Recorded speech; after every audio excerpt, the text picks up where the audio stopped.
Assalamu alaikum shabab. I want you to be loud. I want you to be proud. It's time to be brave. Are you ready?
Ladies and gentlemen of the Brave Nation, welcome along to Brave Combat Federation 34 in partnership with our friends WFC 24, live from Hala Tivoli in beautiful Ljubljana, Slovenia. My name is Irish Thunder Phil Campbell, and I am joined as always by my broadcast partner, the OG of the mixed martial arts game, Mr. Kirik Janess. Kirik, how important is it for us to be here in Ljubljana, Slovenia, working with our local partner, WFC?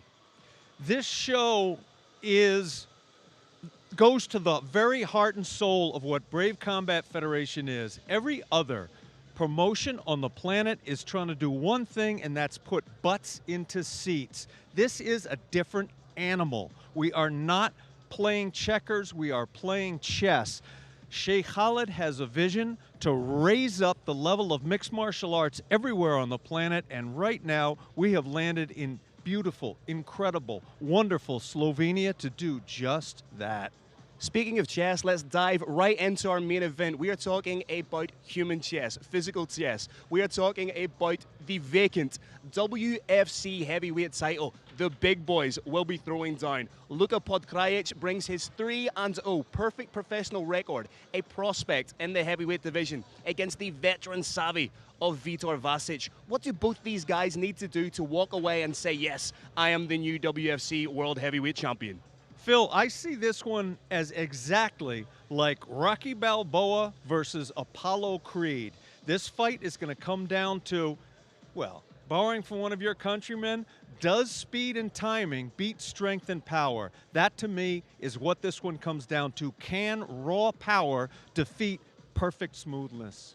A real interesting wrinkle of this fight for me is the fact that Luka Podkrajec has never been beyond the first round. He has never been beyond 3 minutes, 15 seconds of the first round. Is that something that Vitor Vasic is going to take into consideration and perhaps try and drag him into those later championship rounds?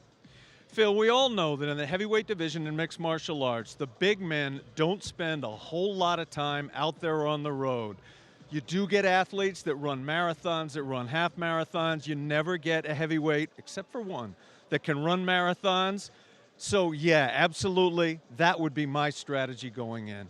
Put the man up against the cage, grind those arms down, grind his ear into the cage that's right behind us, see what happens in round 2. So an intriguing prospect there with real interesting bout on our hands there for the vacant WFC heavyweight title. Moving right along to our co-main event, we have Ivica Terra Trusic taking on Benoit, God of War, Saint-Denis. Terror versus the God of War. A veteran is Ivica Trusic, the current WFC welterweight title against one of the most shining prospects in all of Brave Combat Federation and Benoit Saint-Denis. This for me has a little bit of feel of WFC versus Brave Combat Federation. We'll put one of your best guys up against one of our best guys and see what happens. What kind of bout can Brave Nation expect here, Kirik? Well, as always, you can expect a phenomenal fight. But there's always a story, and the story to me in this fight is Benoit Saint-Denis the next big thing? Because everybody all over the planet is looking for TNTB, the next big thing. Our matchmaker, Yusuf Nasser, who is a genius, he's an actual genius, he has identified Benoit Saint-Denis as the next big thing. He had a little hitch in his last fight. This is his opportunity to prove he's TNBT or not. Benoit Saint-Denis, of course, undefeated in his professional mixed martial arts career at 4-0. 4 wins by submission, 3 coming in the very first round. But in Ivica Trusic, you're talking about a mixed martial arts veteran. This is his 73rd mixed martial arts bout. 35 finishes, 24 in the very first round. How much of that veteran savvy will he have to use to get past God of War? He's gonna have to use all of it. This is a man that can stop you with his hands, with his elbows, with his knees, with his feet. He can take you down. He can pin you. He literally has the makings of becoming a perfect fighter. I think in order to defeat him, clearest path to victory would be to turn it into a dogfight. Go nose to nose, start to throw, see what happens. There we have it. International bragging rights at stake. WFC versus Brave Combat Federation. The partnership is out the window just for that one fight. Moving right along on our card, in a feature bout, we have Jakub Neda taking on Zarko Sedoglevic. Jakub has a 2-1 professional record against the perfect 2-0 of Sedoglevic. What I really like about this fight is, if you look at Jakub's record, all his wins have come by submission. If you look at Zedoglevic's record, all his wins have come by KO.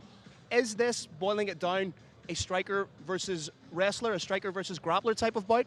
Phil, I think that's exactly what it is. Our sport, of course, was built originally to prove what martial art is the best in the world. Is Taekwondo better than karate? Is Judo better than Sambo? Everybody now combines things, but each fighter still has a flavor. We're all ice cream. There's pistachio, there's strawberry, and what you have here is a perfect example of somebody who wants to win the fight by a submission, somebody else who wants to win that fight by knocking his opponent out. The one thing I'll say about that is it's a little bit tougher being a submission expert because he got beat up. He's going to get beat up. He's going to get punched in the face, elbowed in the face, kneed in the face. He's going to get hit in the liver. And when he taps his opponent out, the opponent taps, jumps up, and he's fine. A little bit uneven that way, but yeah, it's going to be an interesting fight. Jakub, of course, coming off an absolutely flawless rear naked choke victory over Eduardo Lorenzetti at WFC 23. But in Sedoglevic, you're talking about a guy who's not only undefeated as a professional, he was 8-0 as an amateur, a multitude of national, regional titles. So both these men riding high in confidence. For me, it's going to be a real exciting bout to see who the next big thing, as you've alluded to, is in the light heavyweight division. Moving right along in our card, we have the return of Phil Zillahaz. This is a young man who made one of the most emphatic statements in his Brave Combat Federation debut at Brave Combat Federation 30, again with a beautiful rear naked choke victory over Dominic Schreiber. What can fans expect from Phil Zilla? Will he try and build upon that momentum? Perhaps we might see a little bit of a striking.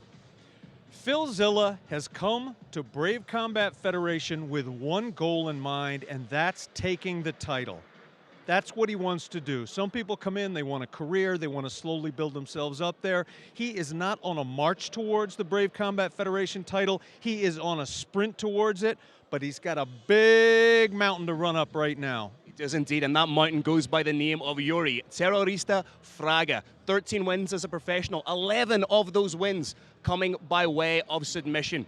Phil Zilla, of course, a 2010 JUCO wrestling champion. Will his wrestling be enough to negate the submission game of Yuri Fraga? Let me talk about JUCO for just a sec. In the United States of America, we practice our very own kind of wrestling called folk style. Different than freestyle, different than Greco. A lot of people know that the highest level is called Div 1, Division 1, then there's Div 2, then there's JUCO, it's junior college. Some people think that that's a lesser title, but let me tell you, there are some JUCO champions that are as good as anyone in the United States of America. In Phil Zilla, we are looking at one of the best. It must also be stated that not only is he a JUCO national champion, he also wrestled a year at Division 1 Iowa State. So an incredibly dangerous fighter who potentially, with an emphatic win, could position himself front and center for a crack at Daniel Gaucho's middleweight title. Opening up our main card, we have one of the most dangerous fighters in the flyweight division, Velimurad Alkazov, 6-0 as a professional, taking on the debutant, but the veteran, Zach Makovsky. Zach Makovsky has done nearly everything in martial arts, apart from have a crack at the Brave Combat Federation title. What kind of fight do you think is going to unfold here, Carrick? Phil, as I referenced just a couple of minutes ago, mixed martial arts was born in a desire to prove which martial art is best. There is now a battle going on all across the world on what's the better approach to grappling, Sambo or Jiu-Jitsu. And we're gonna, Sambo or wrestling, and we're gonna get, it's not gonna end the war, but we're gonna get a great battle between these two warrior arts. There's been a focus on the fact that Velimurad Alkazov is a 2016 World Combat Sambo champion. But let's not overlook the grappling ability of Zach Makovsky. This man was a 4-year Division 1 wrestler at Drexel University. Not only that, but in his final year, he was the captain of the team. So you cannot sleep on that level of wrestling. Moving on to the preliminary card, is there anything jumping off the page at you, Carrick? Well, Phil, as you know, I am a huge fan of WMMA, Women's Mixed Martial Arts. I've probably been to 300 fights in my life, and cards often slow down, and when the women step into the cage, they bring it. They bring it every single time, and I cannot wait to see these two women bring it. Phil, can you hit us with some facts about them? We have Monika Kusinic Pitbull. She is 23-1 as a professional kickboxer, making her mixed martial arts debut. But in those 24 kickboxing bouts, she has 15 wins by way of KO. A 2-time European champion, a 4-time world kickboxing champion. She's taking on Jennifer Bulldozer Tleoo, 20-7 as a professional kickboxer, making her mixed martial arts debut. The vice captain of the French national team. This is either going to be a stand-up war or one of these girls has worked diligently on a submission game. I wouldn't be surprised if one of them pulled out a sub, Carrick. Moving right along to how the bout ends, women's strength, upper body to lower body, strength to strength ratio, upper body to lower body is different than men's. Men's legs are about twice as strong as their arms. In women, it's 4-1. So women don't have the same upper power body that men do. But, Phil, do you think we could see a knockout in this woman's bout? If we are going to see a knockout, I think it's going to come from Monika Kusinic. As we say, especially at that weight, 53 kilos, she has 15 wins by way of KO. Incredibly dangerous. And Jennifer, her style of kickboxing is more akin to that Waco style. It's more a point fighting style. Whereas Kusinic, she's a dog when she gets in there. Pitbull by name, pitbull by nature. Carrick, is there anybody else jumping off the card at you'd like to give a shout out to? There is. Bojan Kosednar. One of the things that Brave Combat Federation does when they land in a country is find a legend in that country and give them an opportunity to shine on the global stage. Bojan, first Slovenian fighter to fight in Japan. He truly is a legend here. He truly deserves this opportunity to shine in front of the world. I can't wait to see him, Phil. There you have it, ladies and gentlemen of the Brave Nation. Brave Combat Federation 34 in partnership with our friends at WFC 24. If you're sitting at home right now, take your shoes off because we are about to knock your socks right off.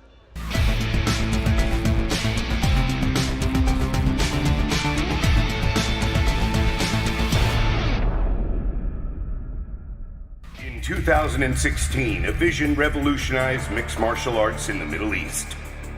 It all started with the evolution of MMA in a small island in the Middle East. The magnificent Kingdom of Bahrain, a land of ancient glory and bravery, thriving under great leaders and visionaries. The country is now home to the largest MMA promotion in the region, Brave Combat Federation.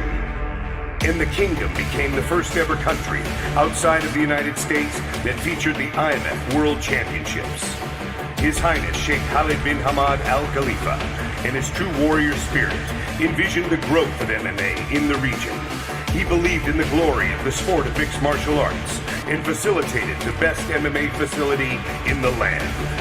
Along with brave President the Hawk, Mohammed Shahid, in the shortest span of time we grew stronger. We grew bigger.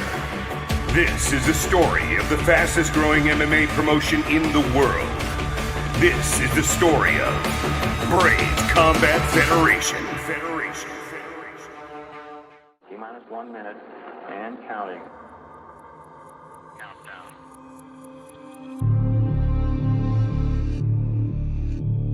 T-minus 50 seconds. As we commence the T-minus 50 second mark, the power transfer takes place. First stage, second stage, third stage. 40 seconds and counting.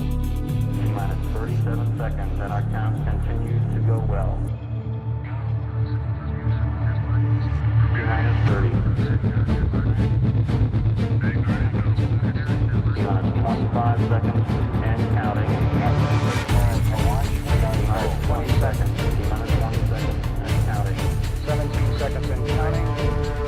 15, 14, 15, 12, 11, 10, 9, ignition sequence start. 5, 4, 3, 2, 1.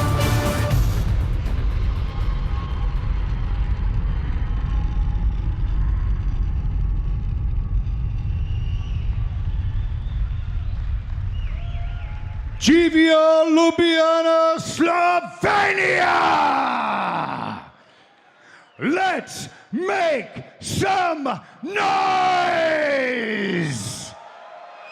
I'm the roaring lion and voice of Brave Combat Federation, Carlos Kramer, and we are live from Halatuli Arena as Brave Combat Federation and the WFC join forces to give you the most explosive fight card in European mixed martial arts history, showcasing to the entire world the millions watching the heart, soul, and spirit of the Slovenian warrior.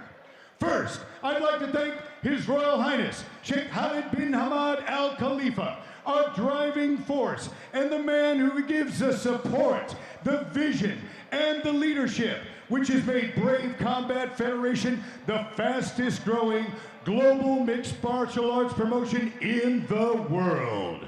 I'd also like to thank Brave Combat Federation President, the Hawk, Mohammed Shahid, who tirelessly carries out His Highness's vision. I'd also like to give a huge thanks for our incredible partnership with the WFC and President Zlatko Mahic for our amazing union together. Ladies and gentlemen, before we begin, I have one question for you, and one question only. Are you ready?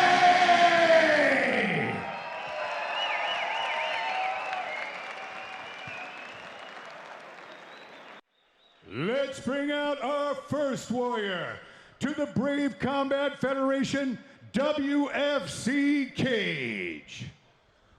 From Maribor, Slovenia, please welcome Mate Platin.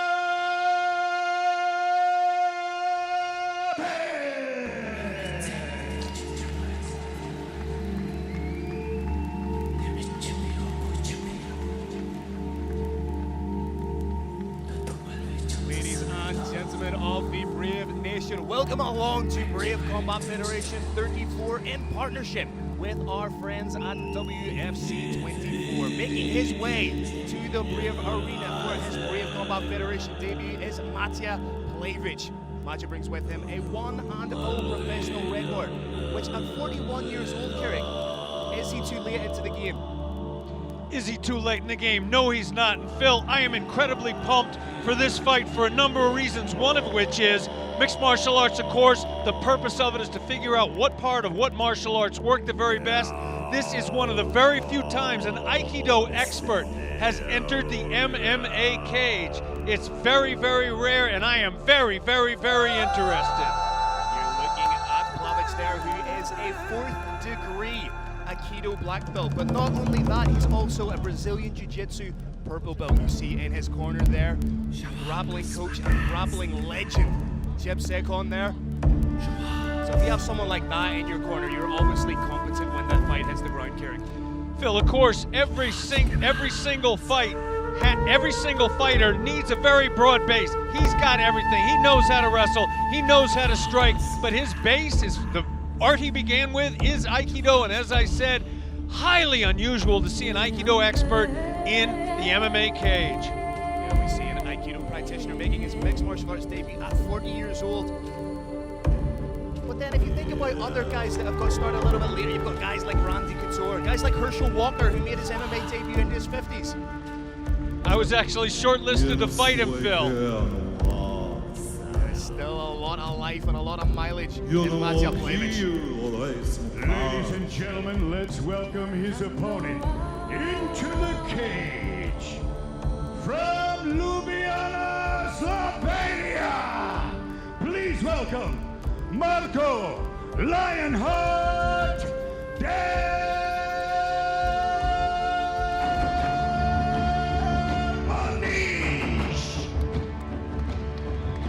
From Lion Lungs Carlos Kramer to Lion Heart, Marko Dermanic making his way to the Brave Arena. Yes, he may be 6 years younger than his opponent Matija Plevic, but he is definitely exponentially more experienced in the sport of mixed martial arts, bringing with him a 9-10-1 no contest record. As I understand it, Phil, he's also a former WFC middleweight title contender. So this is a top regional fighter. In his last fight, he defeated Zoran God via first round guillotine choke, and that was in Slovenia right here in October of 2019. He's competed against the cream of the crop of Slovenian mixed martial arts. Guys like Nemanja Milosevic, guys like Ivica Drusic, who we'll see later tonight. A real gritty, hard-nosed brawler. And for me, Carrick, that's what he will need to do to get in there and really mix it up. Get in the face of Matija Plevic, who is perhaps the more refined martial artist, who may not be used to somebody like Marko Dermanic putting the pressure on him from the very first bell. Phil, what's a perfect hand in blackjack? 21, and this is Marko Lionheart, Dermanic's 21st fight. Let's see if he can be perfect tonight. Speaking to him, he began his athletic career in basketball, but once took a class at Valley Tudo Ljubljana, now known as MMA Ljubljana, under Slovenian MMA pioneer Bojan Kosidor, where he says he got beat up by a much smaller man, and from that moment he had a real thirst for the mixed martial arts game. And our thirst is about to be quenched here at Brave Combat Federation 34 WFC 24. Let's send it up to the man himself, the legend, the voice of Brave, the roaring lion, Carlos Kramer. This first bout of our historic night is 3 5-minute rounds in a catchweight battle. This fight is brought to you by Abu Dhabi Sports and Planet TV. Let's meet our first warrior. Fighting out of the blue corner, this man's a mixed martial artist with a professional record of 1 win and no losses. He stands 182 centimeters tall and weighs a ready 88 kilograms. Representing MMA Club Center, Samurai Gym, and fighting out of Maribor, Slovenia. Give it up for Matej Plevic.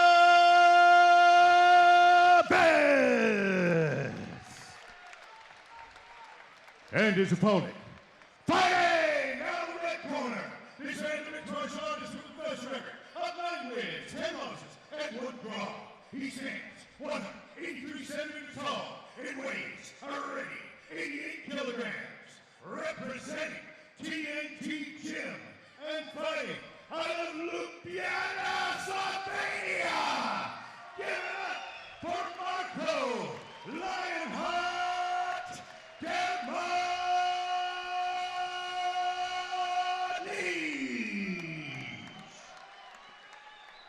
Your referee is Simone Spinola. Phil, we've got 2 guys, near identical shorts, both of them heavily muscled, both of them shaved heads. That's Mate Plavic with the blue tape on his wrists and Marko Dumanic in red. 2 big guys ready to get in there and throw down for your entertainment here at Brave Combat Federation 34, WFC 24. Plavic looks calm and collected. Dumanic looks ready to start with a bang. Touch of gloves and we are ready to go.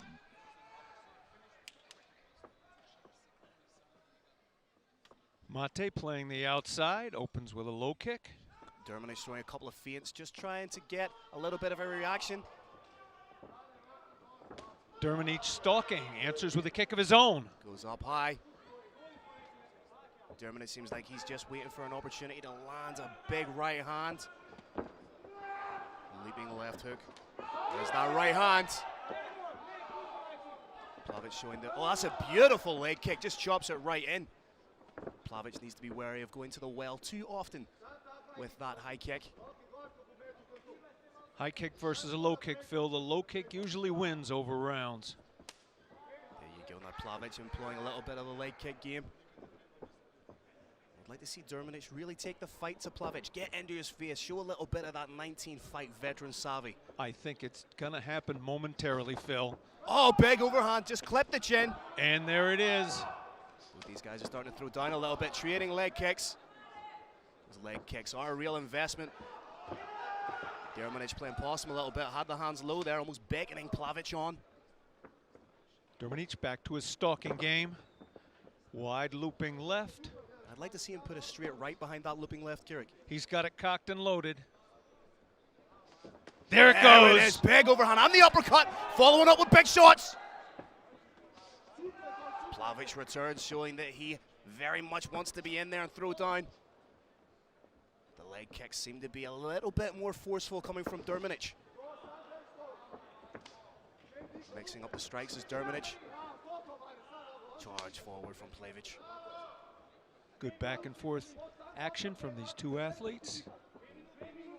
2 minutes in, what's already looking like a very interesting, exciting bout. Big overhand from Dumanic. He's biting down on the gum shield and winging shots.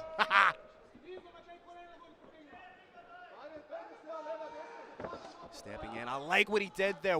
Went with the jab to the body, changing levels well. Big knee up the middle, on elbow. Dumanic is putting on the pressure. Maybe down to short time. No, slips away. Good awareness from Plavic just to use the sidestep to get out of the way. Lesser fighters would have shelled up there.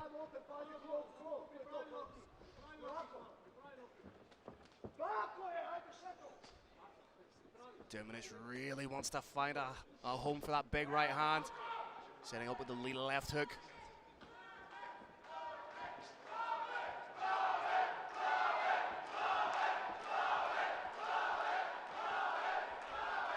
Crowd really starting to get behind Plavic here, the man from Maribor, Slovenia. It's a very nice thing. Oh, he wobbled him! Wobbled him with that big overhand. Staggered. The 41-year-old Plavic showing that he does indeed have a chin. Big overhand again from Dumanic. And knees again. Can Plavic get out this time? Oh, he landed flush with that knee.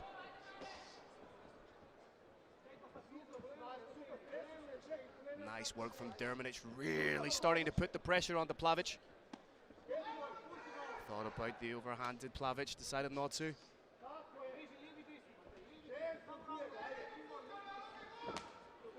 Oh, those leg kicks are really starting to take their toll on Plavic. You can see the marking up of the left leg. A little bit of dirty boxing from Plavic. Nasty bruise peeking out from under those pit bull shorts. Both these men just throwing wild winging shots at each other. Tie clench from Dermanic, trying to land that one knee clean on the button that could put Plavich away.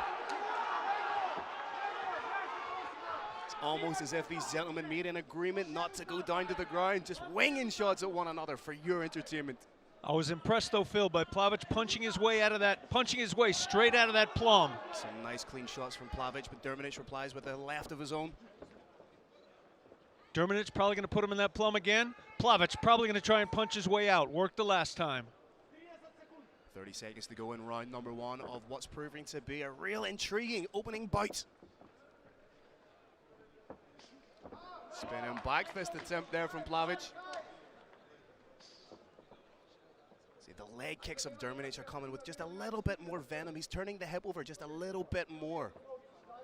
Really getting that arc and dropping down into the leg of Plavich.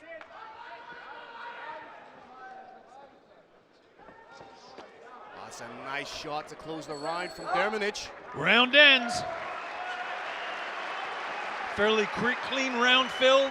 Marko Dermanic, 10-9. I think if you look at the accumulation of leg kicks and the overhands that he was landing, what I really liked he was doing, and he did it perfectly and it landed once, was change levels, jab to the body and then come over the top. I would like to see a little bit more of that. Try and crease the body of Plavich and open him up for that big overhand right. Phil, I'd like to see Plavich move a little bit more. He's susceptible to getting caught in that plum. He's susceptible to those big shots. A little bit more lateral movement, side to side, pop left, jink right. Could make a big difference for him. Let's look at walk us through our Green Hill replay. Big shots from Dermanic there, and you see Plavich happy to reply. Dermanic's throwing hands like he's throwing a fast pitch in baseball, but this was a clean knee. And then a beautiful little bit of dirty boxing from the Aikido man, Plavich. Again, the plum clench. A little bit of marking up there of the left eye of Dermanic. Plavich down 1 round. He's going to try and turn it around in just seconds. It's on. Plavich going into the second round for the first time in his very young mixed martial arts career. Won his first fight in the very first round. Does he have the cardio? He's coming out swinging, Carrick. He's taking the fight to Dermanic. Again, Dermanic just seems to be waiting, almost waiting to counter with a big right hand of his own. I think, Phil, that's one of the tales of this fight. We don't want to, Plavich does not want to commit to that low kick completely because he's afraid of that counter straight right. It's taking away from his game a little bit.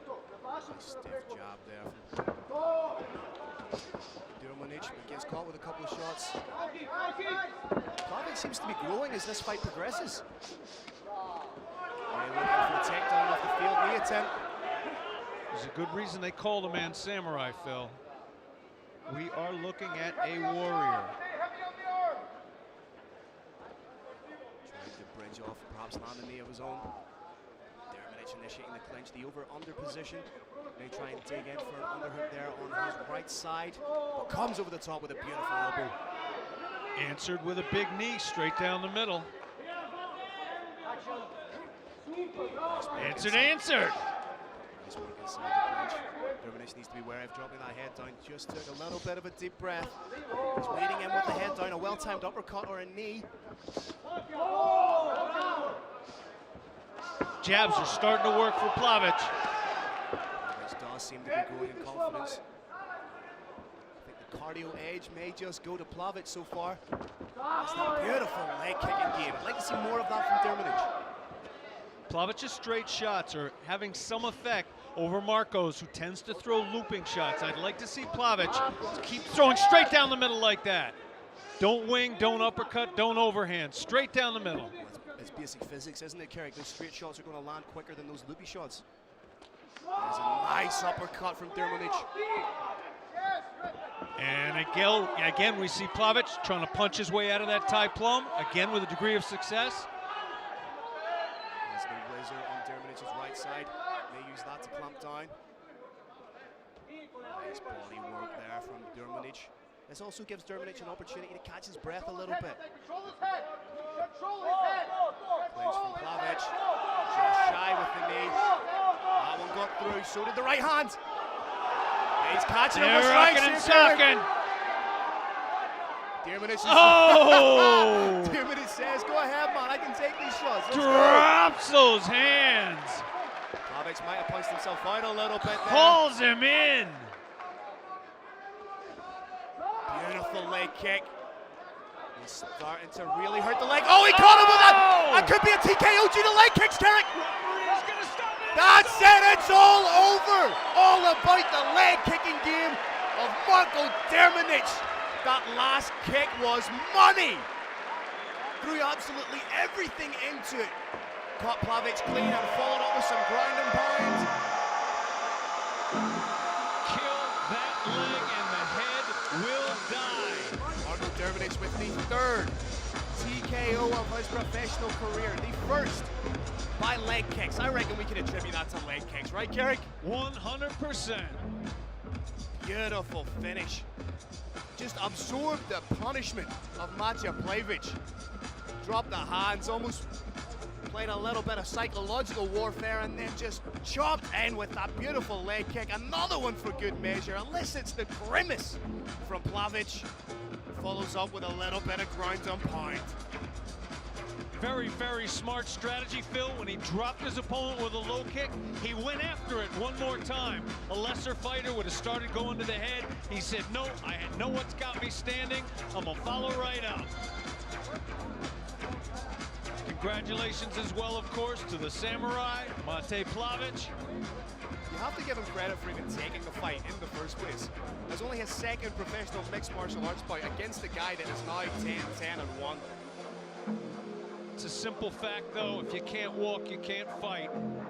Let's send it up to the man himself, the roaring lion of Brave, Mr. Carlos Kramer. Let's make it official, brother. All right, ladies and gentlemen, what a way to start the night. This bout comes to an end at 3 minutes and 5 seconds of the second round. Your winner by TKO due to leg kicks, Marko Lionheart Dermanic. There you have it, ladies and gentlemen, Marko Dermanic with the 10th win in his professional career via devastating leg kicks. Let's bring our next warriors into the Brave WFC cage. That was nearly as bad as mine. Ladies and gentlemen, the action continues with 3 5-minute rounds in the welterweight division. This fight is brought to you by Brave TV and Seoul.net. Introducing your first warrior. Fighting out of the blue corner. This man's a mixed martial artist with a professional record of 7 wins and 8 losses. He stands 184 centimeters tall and weighs already 77.6 kilograms. Representing Trojan Free Fighters and fighting out of Pula, Croatia. Give it up for Tonci Perusko. And his opponent, fighting out of the red corner. This man's a mixed martial artist with a professional record of 11 wins and 13 losses. He stands 173 centimeters tall and weighs already 77.6 kilograms. Representing MMA Ljubljana and fighting out of Ljubljana, Slovenia. Give it up for Bojan Zalva Kozenia.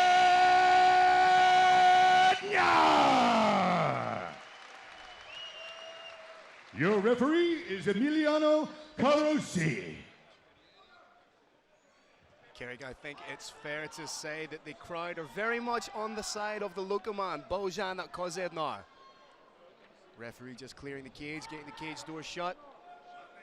Both these men are about to go at it. Here we go. Bojan Kozenia, red tape on the wrists. Nice leg kick to open up from Tonci. 25 years old, he is 11 years the junior of Bojan Kozenia. But with age surely comes experience. Big overhand attempt from Bojan. Oh, just shy with that straight shot. Interestingly, it's Tonci who tries to tie up and take the fight to the ground. But Bojan expertly transitions into scarf. Mid-fall, beautiful work from the local man. Beautiful, he's got the underhook now. Scarf, very problematic pin without a jacket on. And he's already opened up a little bit of a cut on the left eyelid of Tonsi. You can see he may be working for a Kimura. We can see him isolating the wrist. Tonsi aware. Bojan for the moment happy to set in side control. We may see him go to knee on belly and transition to mount, but choose a scarf. May look for an armbar. The way he has his hips positioned, he looked to be isolating the right arm of Tonsi. Cheeky little knee to the midsection. Preceded by a nasty little elbow to the other side. Again, I like the way he's switching his hips. The hips haven't touched the mat yet. He's transitioning from side control to scarf. Tonsi trying to wall walk. There it is, got the figure 4 set. Wrist maybe getting jammed up by the cage. Oh, that looks tight. Doesn't quite have the leverage on it because they're so close to the cage, but Kosidnar trying to bring Tonsi away from the cage. Nice work from Peruscu getting up to the feet, but Bojan just uses such strength in on the single. Phil, Again, this is power. Again, transitions into the side control. And you can see there, Tonsi's already opened up. Kosidnar maybe going for the Kimura again. Beautiful little short elbows. Tonsi doing the right thing by trying to keep that knee as close as possible to the hip of Kosidnar. Trying to leave as little space as possible between himself and the hip of Kosidnar. What he needs to do now is get onto his left hip, turn inside and shrimp, and try and claim back half guard. But Kosidnar just putting so much pressure, again trying to isolate that arm. Phil Zelva's got that left knee in very tight. Hard to get half guard with that knee on the hip. Oh! We may see He's on the back. Nice elbow. Big takedown from Kosidnar. May try and get the hooks in. There's one. Decides to let it go. Has wrist control. May free up his own left hand to try and land shots. But again, Tonsi manages to get back to his feet. Perusco looking for the standing figure 4, looking for that standing Kimura. Double underhooks. We may see a drag takedown here from Kosidnar. Scope here for knees to the thighs as well, should he so choose. But Perusco doing a good job there to battle out of it. Phil, Bojan clearly a physical specimen. There is a question as to how long those huge muscles can last in the cage. Well, his last fight in October of 2019, he did go a full 5 rounds, so we know that he does have a gas tank cure. Of course, 5 of his wins have come by way of decision. And on the single.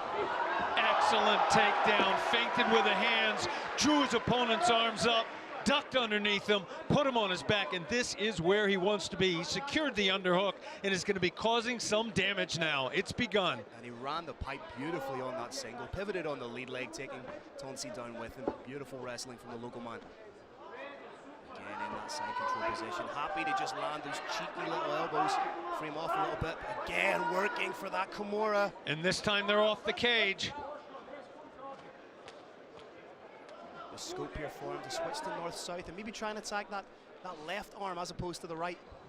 If he can step over the head, that left arm's there for him all day long. Just a landing point. I think that's it exactly. I think he is now in his favorite position. He knows exactly what he wants to do here, and that is cause pain. Looking for it. He is like a dog with a bone with that Kimura. Potentially head on triangle. Lets it go again, all about those elbows. Tonsi trying to do everything he can to get that release of the cross, but we could be seeing the beginning of the end here, Carrick. He's not offering any kind of defense. Could be seconds away. Will he be seen by the bench? All over! Bojan Kosidnar with the ground and pound finish. Zelva the legend gets another win. Drinking in the applause of the manic Ljubljana crowd here. Solidifies the position, landed some beautiful ground and pound.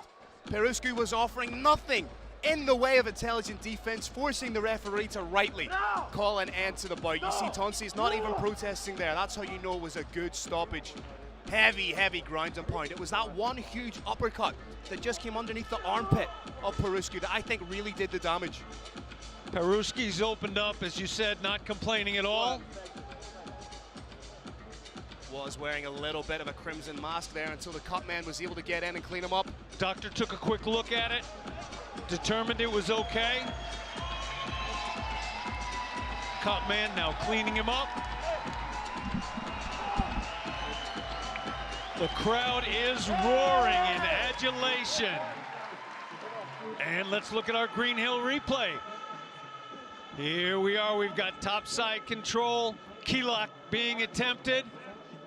That submission hold, of course, can break the limb in a couple of different places. Key lock was denied, and there it was. Top turtle side control, huge shot, lands to the melon, and Bojan Kosednar is victorious. Let's take it up to Carlos Kramer, make it official. All right, what another explosive fight in this brave WFC historic night. This one comes to an end at 4 minutes and 55 seconds of round one. A TKO due to strikes for your winner. From Ljubljana, Bojan Zelda Kosednar!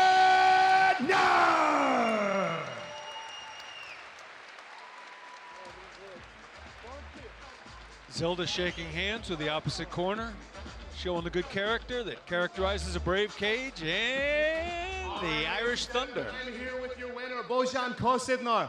Bojan, what does it mean to you to get a win like that right here in Ljubljana? Dobar večer, prvo vsem. Uf!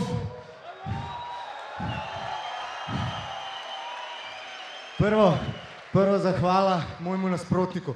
Pred 3 tedni je sprejel borbo, en mesec nazaj mi je moj prvotni nasprotnik odpovedal in ne moreš nobenega najti prazniki. Tonči vzame 3 tedne, se pravi, pogumanje. Vkolikor bi imel priprave, bi bila mogoče moja kri zdaj na tle, pa bi on govoril v mikrofon.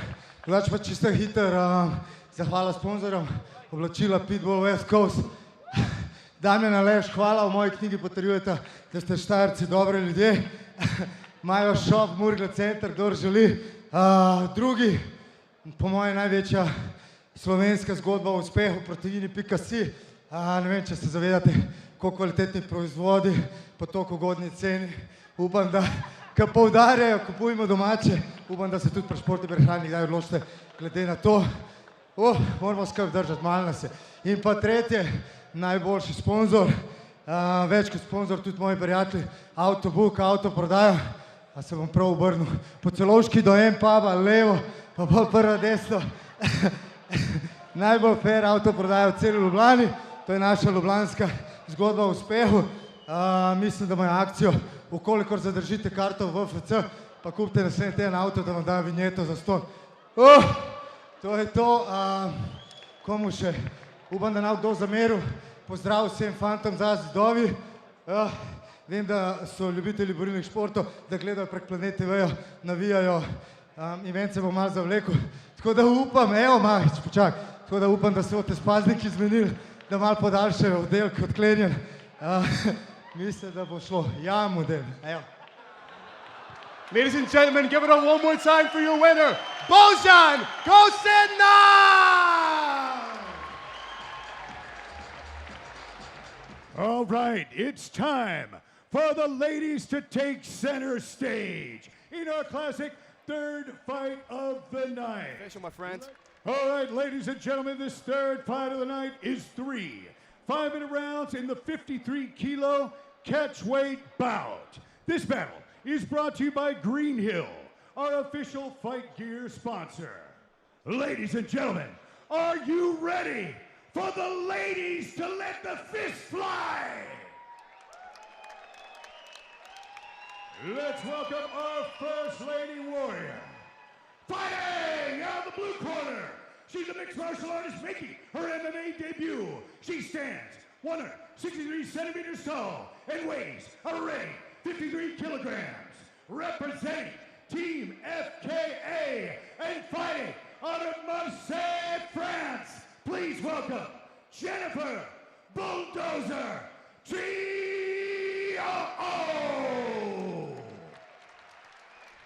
and your opponent. Fighting out of the red corner. This lady is a mixed martial artist, also making her MMA debut. She stands 157 centimeters tall and weighs already 52.9 kilograms. Representing DTB Sanovo and fighting out of Sanovo, Slovenia. Give it up for Monica Pitbull Kuchani.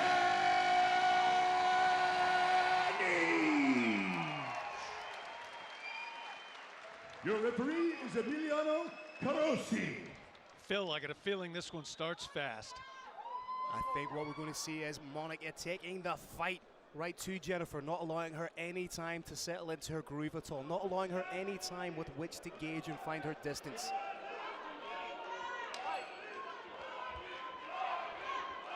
No touch of the gloves, interesting. No touch of the gloves, no love in these gloves. You can see both these ladies adopting an upright style. Very much indicative of their kickboxing, K1 and Muay Thai backgrounds. Monica looks a little bit lighter on the feet. You may see her dart in and out. Bulldozer gauging the distance from her opponent, trying to use her slightly superior reach. Wisely at open with kicks. Beautiful straight shots and finishing with the kick is Kusinic. Ladies and gentlemen, we are watching kickboxing with 4-ounce MMA gloves. Pitbull unleashing.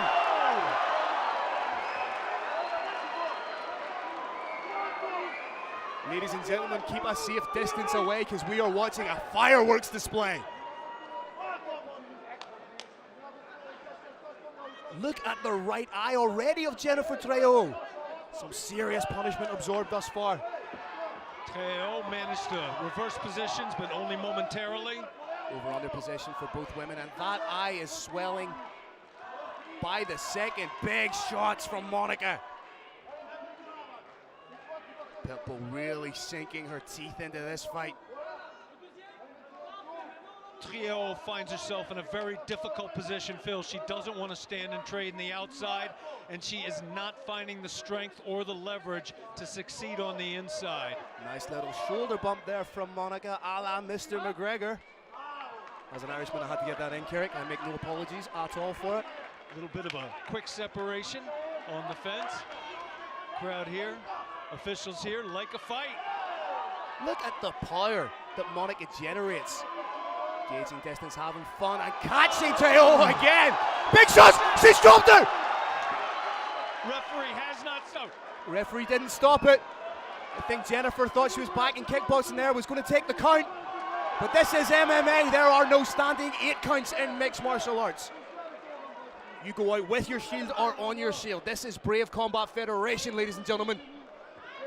Big props to Pitbull. I think she was afraid she'd hurt her opponent. Decided to stop. But the fight continues. Pitbull wants to reverse, separate, and go back to striking. It's perhaps a little bit of naivety on the part of Jennifer here, where I don't think there's the awareness that she needs to dig in for the underhook on her right side. Seems to be happy just to stay in that 50-50 position, where I'd really like to see her dig in for underhooks.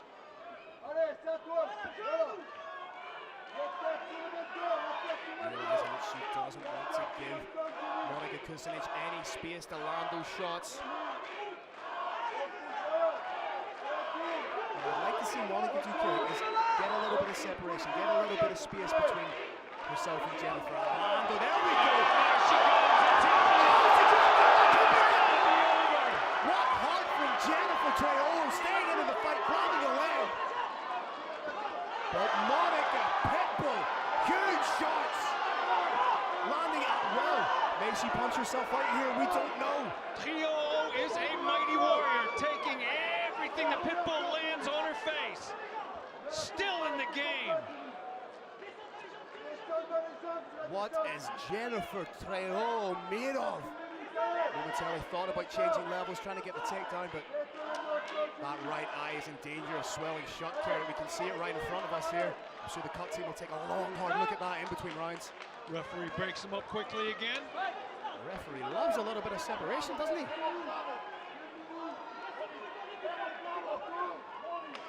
Stepping elbow attempt from Jennifer Trejo. Kusinic looks like she hasn't even broken a sweat in there. That is why they call that woman Pitbull. Good knee in the clinch from Cleo. Thought about the inside trip, abandoned it.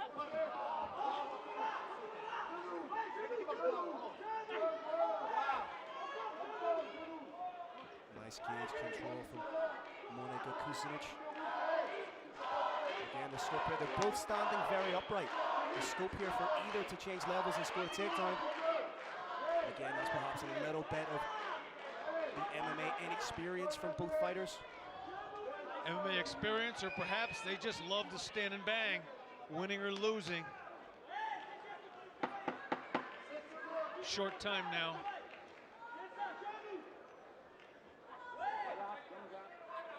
Referee making sure the fingers don't go through the cage. That is a great first round of action. Credit to both fighters. Let's first talk about the unbelievable power that Monika Kusinic is able to generate. All 53 kilos of her with beautiful straight shots. But then you have to give credit to the resilience and the toughness of Jennifer Trejo. You do indeed, Phil. I am equally impressed, and it's hugely by both of these fighters. Right now, we've got a situation where one of them's an anvil, one of them's a hammer, but they are both tough and deserving of the highest respect. It might be within the best interest of Jennifer Trejo to implement a little bit of wrestling to try and get this fight to the ground. Because right now, Monika Kusinic, as we will see here in the replay, is running away with it with regards to her striking. Beautiful little short shots up here against the cage, and then boom! Manages to get through the guard of Jennifer Trejo. And it might be Jennifer Trejo ready to go. Phil, I don't think the round quite reached the level of a 10-8 round, but that was as clear as a 10-9 as ever you're going to watch. And I think what we might be seeing here is a kickboxer used to covering up in perhaps 10 or 12-ounce gloves. If you try to do the same thing in a pair of 4-ounce MMA gloves, you're going to be leaving gaps that your opponent will get through. Trejo back in the game, trying to keep her at distance, using that long teep kick, long jab, try and cause some damage of her own. Again, it's just the speed of the strikes from Monika. That pit bull is vicious. Beautiful lead hook, catches her clean. Phil, I'm loving Pitbull's head movement. She's keeping that head off center, keeping her head out of the pocket when she throws those big shots. Nice takedown defense there from Monika, going for the front headlock. Fighters tied up in the cage, probably not going to be for long. Officials here do break it up relatively quickly. There's potential here for Jennifer to take the back if she's aware enough. But she just needs to position her left hip behind the right hip of Monika, but decides to stay square on. And there's capacity here for Jennifer to establish the double underhooks, but instead she's trying to frame off against the fence. If she were to connect her hands here, change her level, there's potential for an outside or an inside trip. And referee breaks him up. About to start rocking him and socking him. Phil, I predict face punching. Is that your technical analysis thus far, That's my technical analysis of this fight. Big swing and a miss from Jennifer. That eye is really starting to show. Pitbull managed to keep her face completely unscathed by slipping that head just slightly side to side. Whether she's throwing a punch, standing just inside the pocket, that head is always moving laterally. Excellent technique. Nice head movement, as you've alluded to there from Monika. Just got the head off the center line, was able to slip and rip. Bulldozer trying to try her luck down to the body. And there we go, double leg attempt. If it's successful, could be a game changer. Arm guillotine from Monika. Could we see a tap here? She's really wrenching on that guillotine. Arm extending the back. Jennifer seems to be safe. Bulldozer trying to punch her way out of a standing arm in guillotine. And again, a little bit of inexperience there. She's trying to lean back in the guillotine as opposed to getting her chest over the back and back of the neck of her opponent and go up with the choke, crushing her as opposed to just trying to lean back on it. If I was Jennifer, I'd be taking my time in here and letting Monica burn herself out. There's also the scope here for a takedown from Jennifer should she so choose. Monica may be in danger of gassing out her arms. Beautiful transition from a submission attempt to strikes. Again, the toughness of Jennifer Trejo. Lesser fighters would have surely looking for a way out by this stage, but she is staying in, proving just how gritty she is. Big respect to the referee for allowing these two professionals to fight.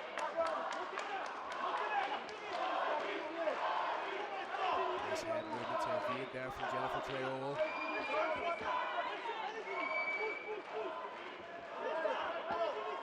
Bulldozer stalking.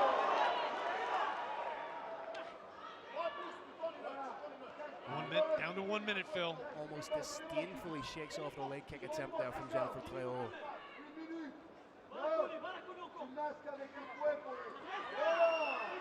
Nice slip from Jennifer. She's still very much in this fight. Pitbull essentially landing shots at will. Phil, Pitbull may be wondering, what do I have to do to stop this fighter? Again, Jennifer has the capacity here for the double underhook position, but chooses not to take it.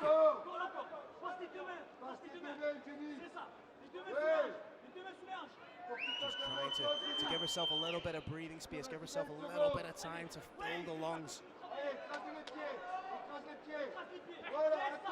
I've seen this happen before, Phil. You land, say, 20 or 30 of your very best shots, and you wonder, what's it gonna take to stop this monster?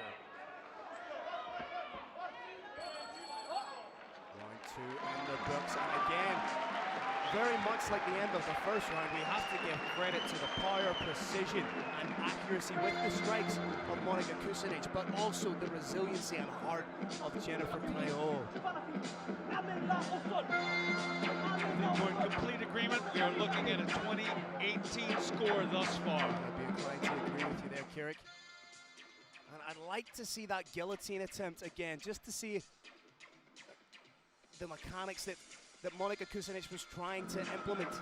I'd like to see the guillotine attempt, to watch that beautiful transition from a submission to striking. Green Hill replay coming up. There's a double leg attempt. And here we see the guillotine attempt. As I said, Monica leaning back on it, not really getting the purchase she wants on it. I would have liked to see her, as I say, get that chest over the back of Jennifer Trejo. And then the break, and big knees landed by Kusinic.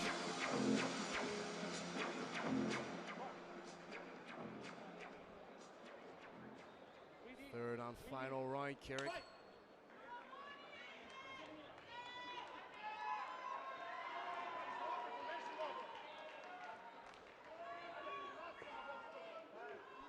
Pitbull put the bulldozer away. Beautiful kick to the body.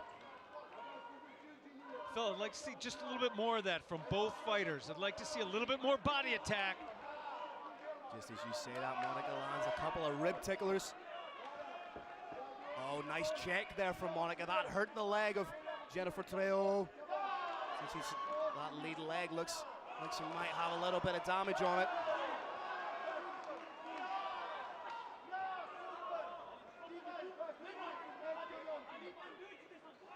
Bulldozer slowing down just a little bit, but heart still 100% in this game. I like what she's doing. Every time she lands that jab, she gets her head off the center line.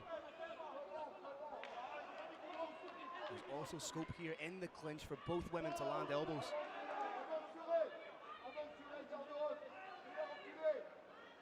Lead hand uppercut attempted from Kusinic. Acknowledgement about that last jab. Bulldozer. That's what I'd like to see Trejo do a little bit more. Set those combinations up. There's a nice double jab straight. Use the clinch again. Over under position. I think that's almost the. She has the scope once again for the double underhooks. If she connected the hands, got her head underneath the chin of Kusinic. Here we go. Ass dancer. Hands are clasped underneath both arms. She needs to change levels and drive that head underneath the chin of Kusinic and get the trip. This could potentially set up a takedown, potentially ending the fight. Look for that sweep tripping. I'm not sure I necessarily agree with that, just as Trejo seemed to be getting into position for the trip takedown, broken by the referee. Nice inside leg kick, goes low, then goes high. What is Jennifer Trejo made of?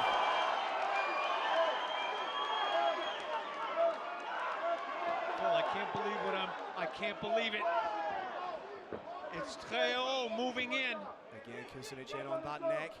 Does she have the awareness to cinch up the guillotine this time? Doesn't quite have the hands. Nice foot stomp work from Jennifer. Shades of Marco Ruas.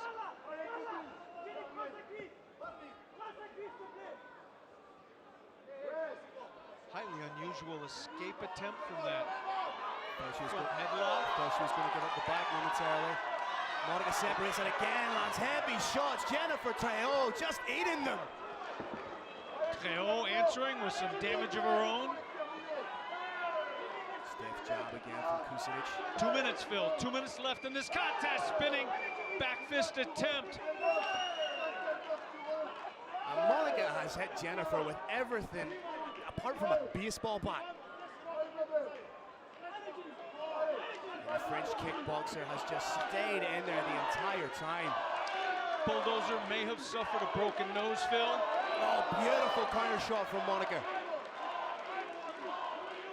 90 seconds left in the third and final round. Trejo's response to damage is to fight back harder. And that's what we're seeing again. Again, caught in the front head. Again, Monica tries to spin out of it. Looking for the double. She can turn that corner. She could put her opponent on the back. Monica looks calm. They try and sprawl out of it, but drops down to a knee. May look to disengage here.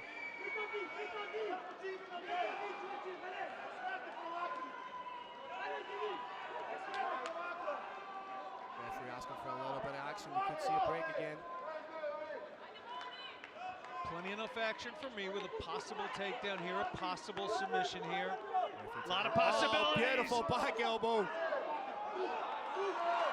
Monica seems to have the neck a little bit tighter this time, but decides to let go and uncork a barrage.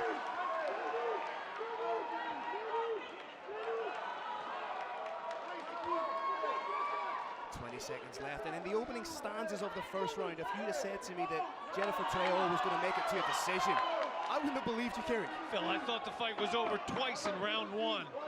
10 seconds to go. I see Monica try and blitz a finish. Jennifer ties up. There we have it. What a fight from both ladies. Props to the referee for letting that fight go on, letting these two professional fighters fight. Serious heart and resilience from both women. Monica Kusinic with just some unbelievable striking, and Jennifer Trejo proving just how tough she is.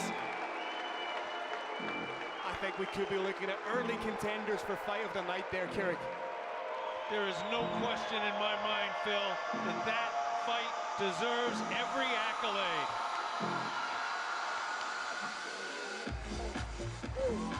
Kusinic surely en route to unanimous decision. Just let's look at some of her handiwork there. It seemed like everything she was throwing was on the money.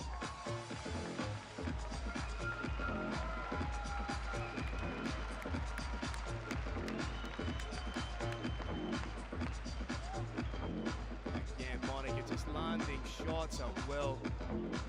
A little bit of clinch work from both ladies. Yeah, yes, Jennifer may have lost this fight, but undoubtedly earns the respect of everyone sitting in here and everyone watching at home. Brave Nation, you are looking at a pair of warriors.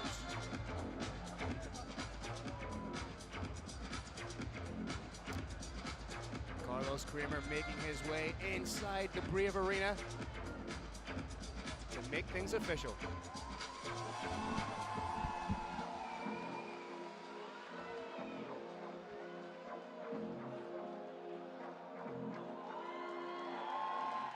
All right. Slovenia, are you absolutely kidding me? Give it up for these two lady warriors. What an incredible fight. After 3 rounds, we go the judges' scorecards. Your first judge scores about 30-23. Your next judge scores about 30-27. And your final judge scores about 30-25. For your winner, by unanimous decision, Monica Pitbull Kuchani.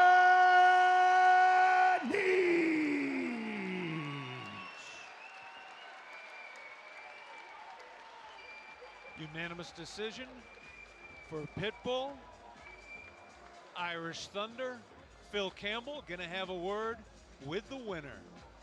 Ladies and gentlemen of Ljubljana, give it up for what might be one of the best women's fights in mixed martial arts.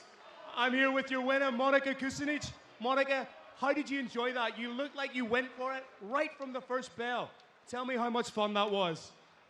Najprej bi se rada zahvalila vsem, ko ste prišli me podpreti. Zelo mi pomaga vaša podpora. Rada bi se zahvalila mojima trenerjama, Denisu in Hazimu in vsem res, ki me podpirate. Hvala Zlatku Mahiću, da mi je omogočil ta nastop tukaj pred vami. Rada bi se zahvalila svojim sponzorjem, Avtohiši, iMobil, Mita Komerc, Slačičarna, Cukrček in upravičujem se, če še koga pozabila. A ja, najprej Pitbull Vest za vse obleke. Hvala vsem skupaj. Naj povem, kako sem se počutila. Že preden sem stopila, sem se počutila kot zmagovalka. Vedela sem, da grem po zmago. Sicer sem pričakovala težko borbo. Tako je tudi bilo. Čestitke moji nasprotnici. Bila je zelo trdna. Me je v bistvu kar presenetila, tako da res bravo, tako da res še enkrat vsem skupaj hvala lepa. Ful sem uživala in upam, da to ne bo zadnjič tukaj pred vami v Tivoliju. Hvala.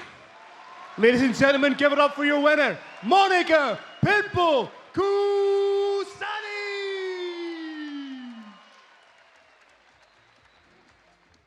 All right, ladies and gentlemen, what an incredible fight. That is what our sport is all about. Unbelievable. And we'll keep moving on our historic night by welcoming our next warriors into the cage. From Vienna, Austria, give it up for Mohammed the Beast Mikhail.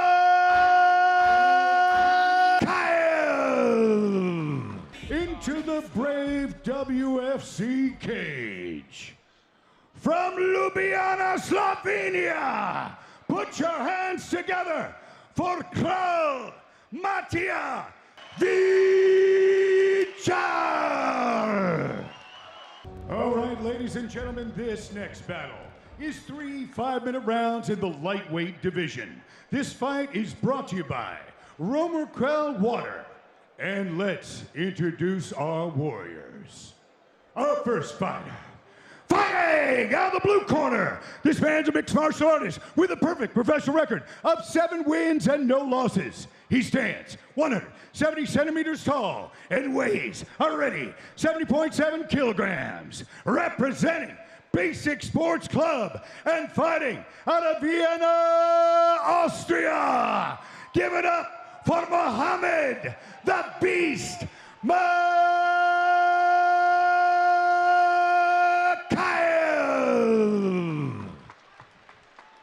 And his opponent, fighting out of the red corner, This man's a mixed martial artist with a professional record of 5 wins and 4 losses. He stands 173 centimeters tall and weighs a ready 70.4 kilograms. Representing Black Box MMA and fighting out of Ljubljana, Slovenia. Give it up for Kralj Matija Vichar. Your referee is Simon Spinola. Muhammad Makayev in white shorts, Matija Vichar in black. The 22-year-old versus the 20-year-old, both prospects in mixed martial arts, who will continue their ascendancy up the ranks. Will it be the king or will it be the beast? Don't blink, Brave Nation. This may not be a long fight.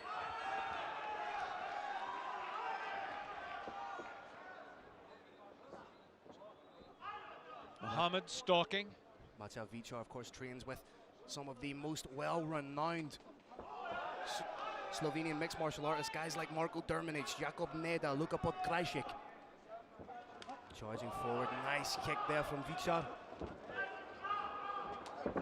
Super aggressive work, just shrugs him off. The beast landing some heavy ground and pound. We could be looking at the start of the end, Carrick. May take the back here. Works beautifully into side control. Fantastic, absolutely fantastic transitions. Potential north-south there. Pops into a fairly tight side control, sinking the hips further now. Applying pressure to the throat, trying to get that head to turn, then we'll drop an elbow on it. That's one of those little microaggressions you see quite often in mixed martial arts. Just jamming that forearm underneath the chin, right on the throat of your opponent. It's not going to submit them, but it is going to force them to move or make them think about the pain that you're inflicting and not necessarily what you're trying to do. So it's very intelligent. Makayev wants to stand up. Oh, this young man loves a scrap.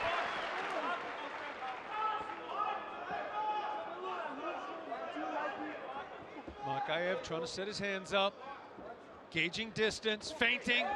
Big shots being weighted in. And to think that Makayev has aspirations of going down to bantamweight.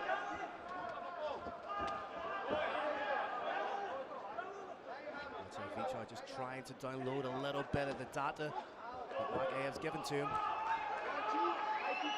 Mouthpiece slips out, fighter puts it back on his own and comes storming back into the fight. Charges forward, end on a double leg, has the hands connected. Will he be taking Vichar for a ride? Yes, he is! A beautiful work! Air Beast now landing in the Brave cage. Not only was it aesthetically pleasing, but it was incredibly intelligent because he took Vichar all the way over to his own corner. So now Makayev can avail of that tuition, that tutelage, that instruction from his corner. Very, very smart. Vichar trying to play the high guard game, maybe looking to throw up a triangle. He gets an elbow right to the Chevy Chase for his damage. Now it's time to work in the ground and pound. 2 minutes to go. 2 minutes. Keep working.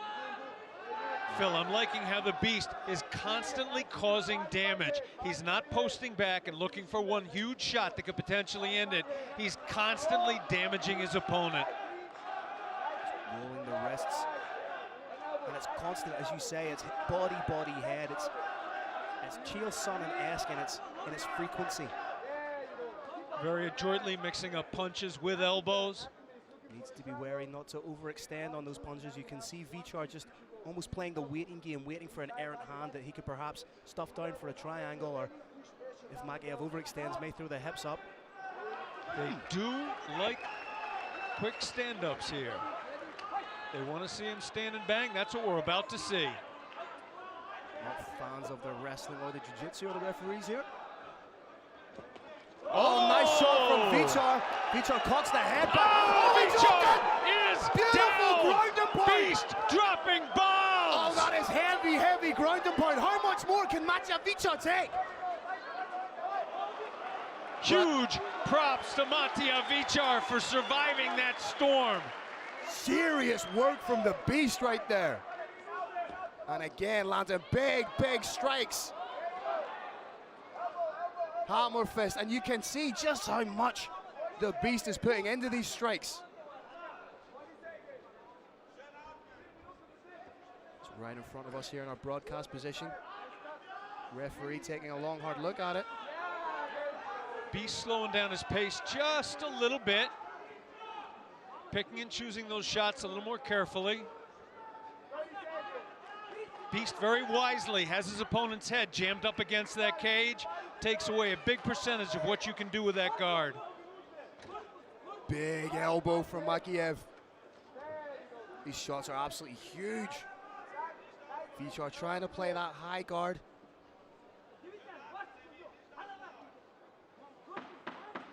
Knee shield in place, unsuccessful. Less than 10 seconds remaining in the round. Matiev trying to land strikes from the bottom. First right in the books. What a round, Phil! What a coming out party on the global stage for Mohamed Makiev. Huge grounds and pounds. And at only 20 years old, this is terrifying to think. He hasn't even reached his prime. He hasn't even reached full physical maturity, Carrick. Shades of the last fight where we saw a mighty hammer versus a mighty anvil. Doctor is checking on Matija Vichar, making sure everything's okay. She says it is. Phil, walk us through the Green Hill replay. Here we see just the strength and tenacity, a little bit of a clash of heads there. But this was beautiful. Matt Hughes, Frank Trigg, Makiev bringing Vichar over to his corner. And then coming to the closing stanzas. This was probably the most telling strikes landed by Vichar. Gets dropped with a hellacious left hook, absorbs some serious ground and pound. You've got to wonder how much that has depleted the energy bar, if you will, of Matija Vichar. Round two, here we go. Both men still look fresh and ready. Vichar feinting, trying to set up what'll probably be a straight right. Oh! Spinning back kick attempt. That is the other side of the highlight reel. Oh, flying knee landed flush. Big knee to the face. Beautiful work from the Beast, just close distance, lead uppercut, and again. Both these men are throwing heavy shots. What I like is the little breaks in rhythm you see from Makiev. He goes down from first gear to fifth straight away. Looks almost disinterested and then just charges forward. I like seeing Matia's heart. He's taking a beating, slows him down, not at all. That nose really starting to open up now.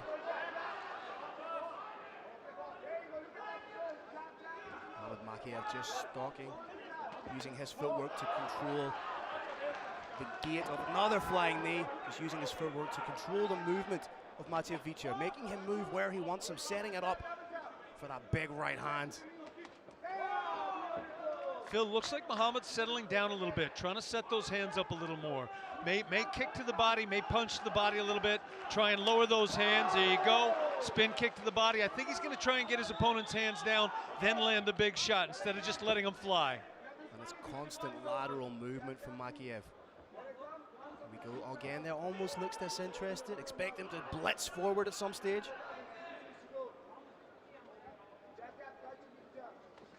The jab of Makiev has really opened up the nose of Vichar, forcing him to open the mouth to breathe. Perfectly timed low kick. Very nicely done, predicated off the stepping forward motion of Makiev. Another flying knee attempt. Vichar is game as a badger. Fell in love with the hand touches. These are two friends doing what they love most.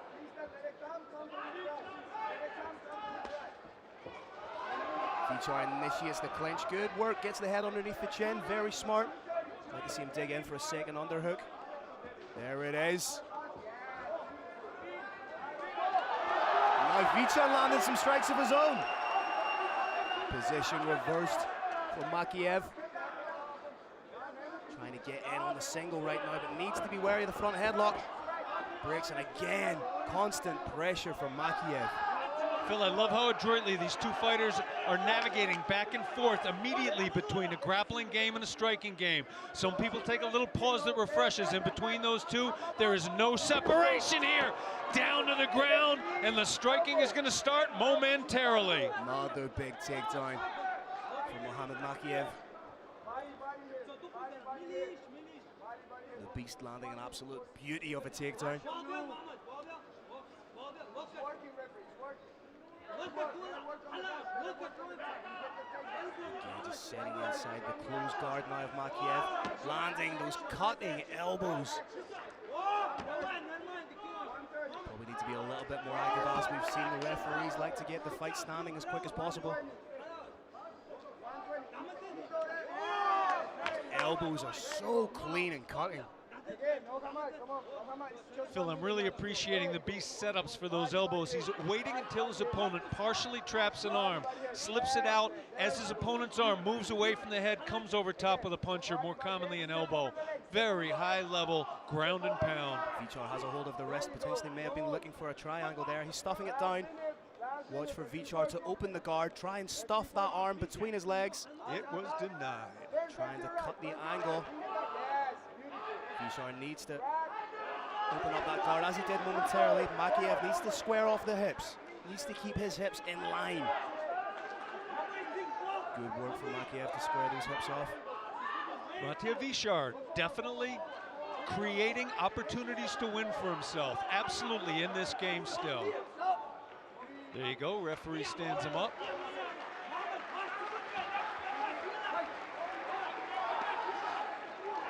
These guys are trading in the closing stances of the second round.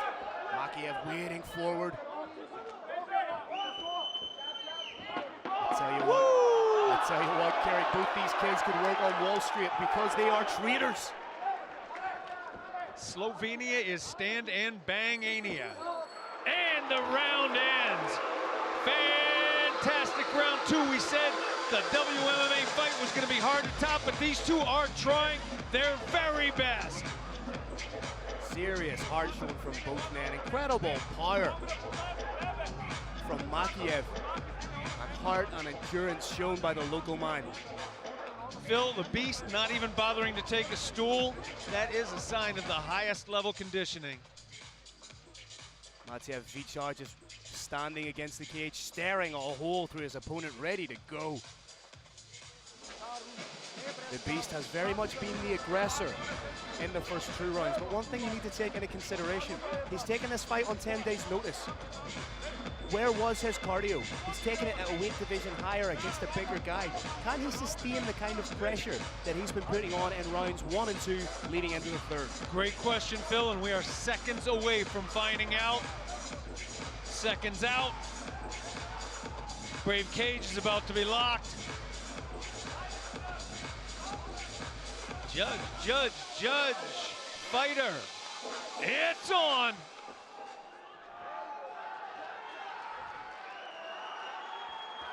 Again, Makiev employing some intelligent footwork, popping off that jab. Expect him to blitz, charging forward. There it is. Swinging and miss with the uppercut. He's hit it big. He rocked him. Huge knee to the solar plexus from Makiev. Right against the cage here in front of us here in our broadcast position. Carrick, both men fighting for the underhooks. Vichar, very intelligent response to getting rocked. Looked for that over-under, Makiev took it to the cage, but he's now reversed and down. Beautiful single left from Makiev. Vichar closes the guard. Question is, how long will the referees allow them to go to work down here? We did see moments where Matej Vichar was threatening with the triangle. He was trying to solidify wrist control, stuff it down, trying to move the hips. I'd like to see more of that from Matej Vichar.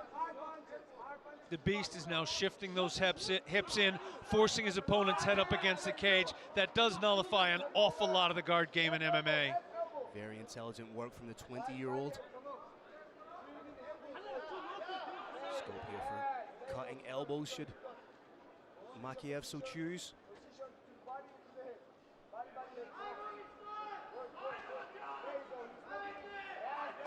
Ground and pound being landed.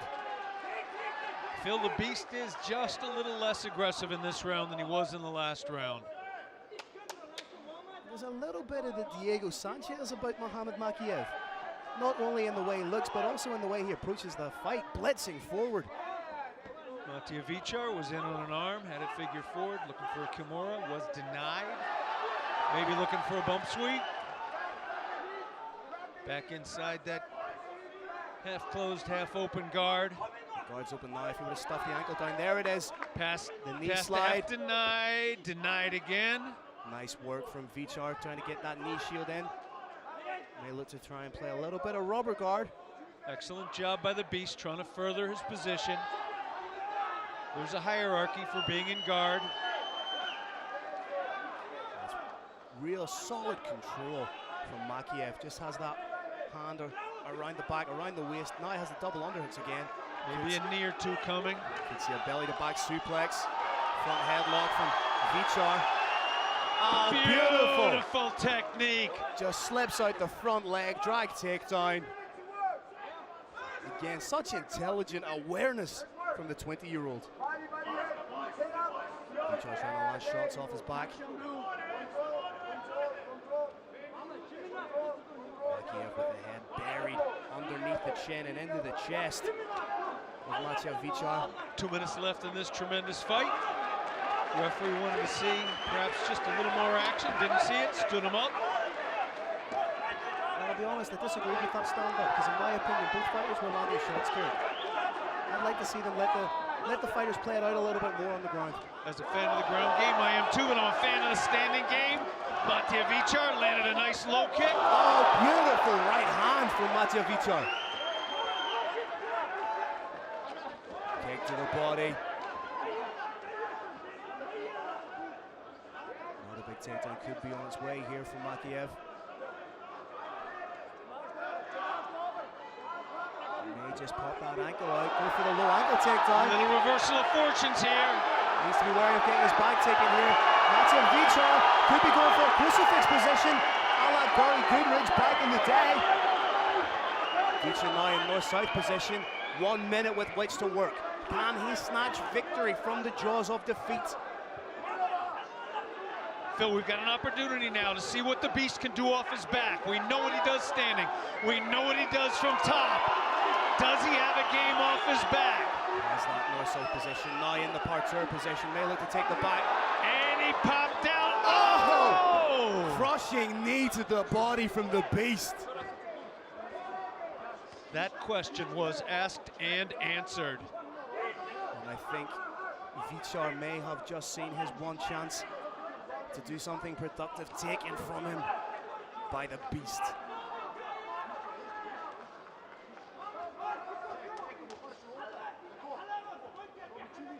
Very solid positional work and heavy ground and pound from Muhammad Makiev. May look for a guillotine quickly. He's in, sinking those. It's in tight. That looks very, very tight. Has he got enough time? That's it. And round ends. The Beast dethrones the king here at Brave Combat Federation 34, WFC 24, live from Ljubljana, Slovenia. Muhammad Makiev.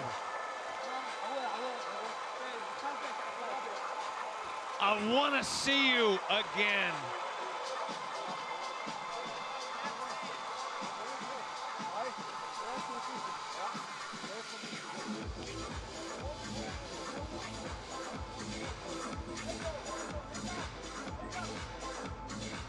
Well, Phil, beginning of this fight, I asked you, why do they call this man the Beast? We just had that answered in full. Walk us through this Green Hill replay. And that's a huge takedown, just mixing up the striking and the wrestling. And as I say, he was able to break the cadence, the flow of Matija Vichar by being almost stuttering in his approach. He would look calm, he would look relaxed, and then he would just burst forward with a blitz. Absolutely beautiful performance from the young man from Austria, 20 years old, moving to 8-0 in his professional mixed martial arts career. This man may have just gone from prospect to contender with a performance like that, Carrick. Phil, I gotta tell you, he really does appear to have it all. He's got charisma. He's got technique, he's got conditioning.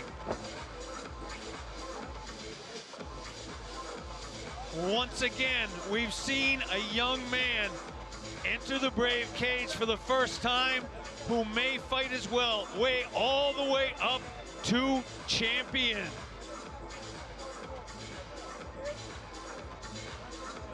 Muhammad the Beast Makayev. Carlos Kramer is gonna make it official. All right, ladies and gentlemen, let's give both of these warriors a great round of applause. Another great fight. After 3 rounds, we go to judges' scorecards. Your first judge scores about 30-26. Your next judge scores about 30-25. And your final judge scores about 30-25 for your winner. By unanimous decision, Muhammad the Beast Makayev.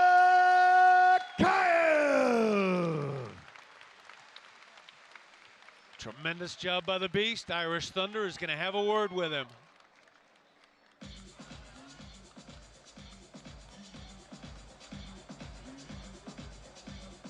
All right, ladies and gentlemen, I'm here with your winner, Muhammad the Beast Makayev. Absolutely stunning performance right from the first round. Was your intention to use your strikes to set up the wrestling and then implement that ground and pound? Again? Was your game plan to use your strikes to set up the takedown and use that beautiful ground and pound? I'm a striking fighter. I love to strike. Wrestling, I like to. When I was tired, I did take him down. Yeah, that's all. And I have just 10 days to prepare for this fight. I fight normal 66, 61. This fight I did take 70 kilograms. That's why I was so fucking tired now, but it's okay. You now move your professional record, undefeated, 8-0. What do you want to do next in mixed martial arts? The next plan for me is the Brave title. The featherweight title is mine. It is set. The belt is mine. Get it to me. Us. There you have it, ladies and gentlemen. A call out from the young prospect. Give it up one more time for Muhammad the Beast Makayev!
All right, ladies and gentlemen, what an incredible, historic night.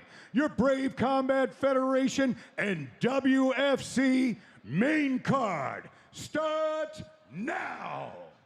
Let's bring out our first 2 warriors on the main card.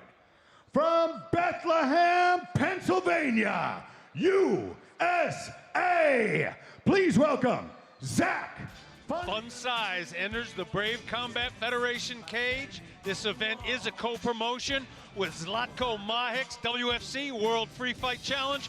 We could not ask for a better partner. And let's welcome his opponent into the cage.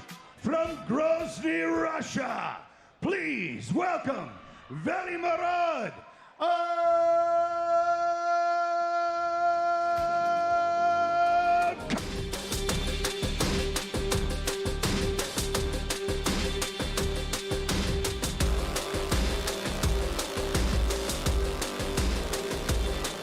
size is a giant mountain in front of him. Speaking of giant man mountains, here's Carlos. All right, ladies and gentlemen, your Brave Combat Federation and WFC main card starts now. This bout, 3 5-minute rounds in the flyweight division. This fight is brought to you by Naman Mui Liniment Oil. Let's meet our first warrior. Fighting out of the blue corner, this man's a mixed martial artist with a professional record of 20 wins and 9 losses. He stands 163 centimeters tall and weighs already 57.1 kilograms. Representing TriStar Gym, Montreal, Quebec, Canada, by way of Bethlehem, Pennsylvania, USA. Give it up for Zach Fun Size Markowski.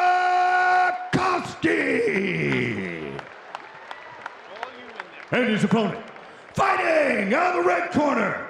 This man's a mixed martial artist with a perfect professional record of 6 wins and no losses. He stands 167 centimeters tall and weighs already 57 kilograms. Representing KHK Dagestan and KHK MMA and fighting out of Grozny, Russia. Give it up for Veli Murad Kozov. Your referee is Simone Spinola. Phil, quick shout out for the sponsor for this fight. Naman Muay Thai Liniment Oil is absolutely great before and after training. It's great for you if you do MMA. It's great for you if you exercise. It's great for you if you don't exercise. You just want to feel a little better. Here we go, ladies and gentlemen. What I consider to be a potential #1 contender bout. Say Zach Markowski, an absolute veteran. What hasn't he done in mixed martial arts? I'll answer that question myself. Contested for the Brave flyweight title, Kirik.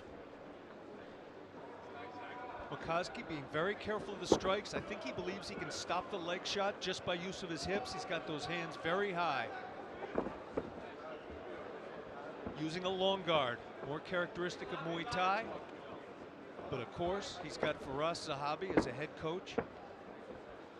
Firas Zahabi, arguably the greatest coach in mixed martial arts. Both men sort of feeling each other out right now, trying to get a gauge of one another. Both men are expecting the strikes to come in. They're keeping their rear hand very high. Phil, I think both of them are incredibly confident in their grappling ability. I think they don't believe they need an underhook to stop a leg shot. No human being is punch proof as a consequence. Those hands are held high. I really like seeing that long guard from Fun Size. That's 2 shots and to the he's body. in, and he's down, but does it last? No. Huge moment in this fight. Veli Murad Al-Khasov back to standing. Beautiful use of the whizzer. Almost rode out the momentum of the takedown from Zach Markowski. Hit the whizzer and got back to his feet. Now putting the pressure on Fun Size. Phil, that little moment could be the story of this fight. If you can't take him down, he can keep the fight anywhere he wants to. You can see Veli Murad just wrenching at the arm now. Tried to pop in an elbow over the top. Markowski staying calm in that over-under position. May try and dig in for a second underhook. Again, a little bit of a shoulder bump. Phil, I just feel huge privilege to be calling a fight at this level. Nice work inside the clinch. And it'll be interesting. Both these guys are ground technicians. Again, beautiful use of the whizzer from Veli Murad to get back to his feet. What I think is going to be interesting, Kirik, is we've seen that the referees don't necessarily allow the fighters a lot of time to work on the ground against a Division I wrestler and a combat sambo specialist. And that could really change the complexion of this fight. It could indeed. Fun Size tried 2 takedowns. Both of them weren't successful. My guess is on the next one, he's going to try and get just a little lower, get a lot more amplitude, try and slam his opponent, maybe try north-south. Veli Murad with the Irish shoulder strut.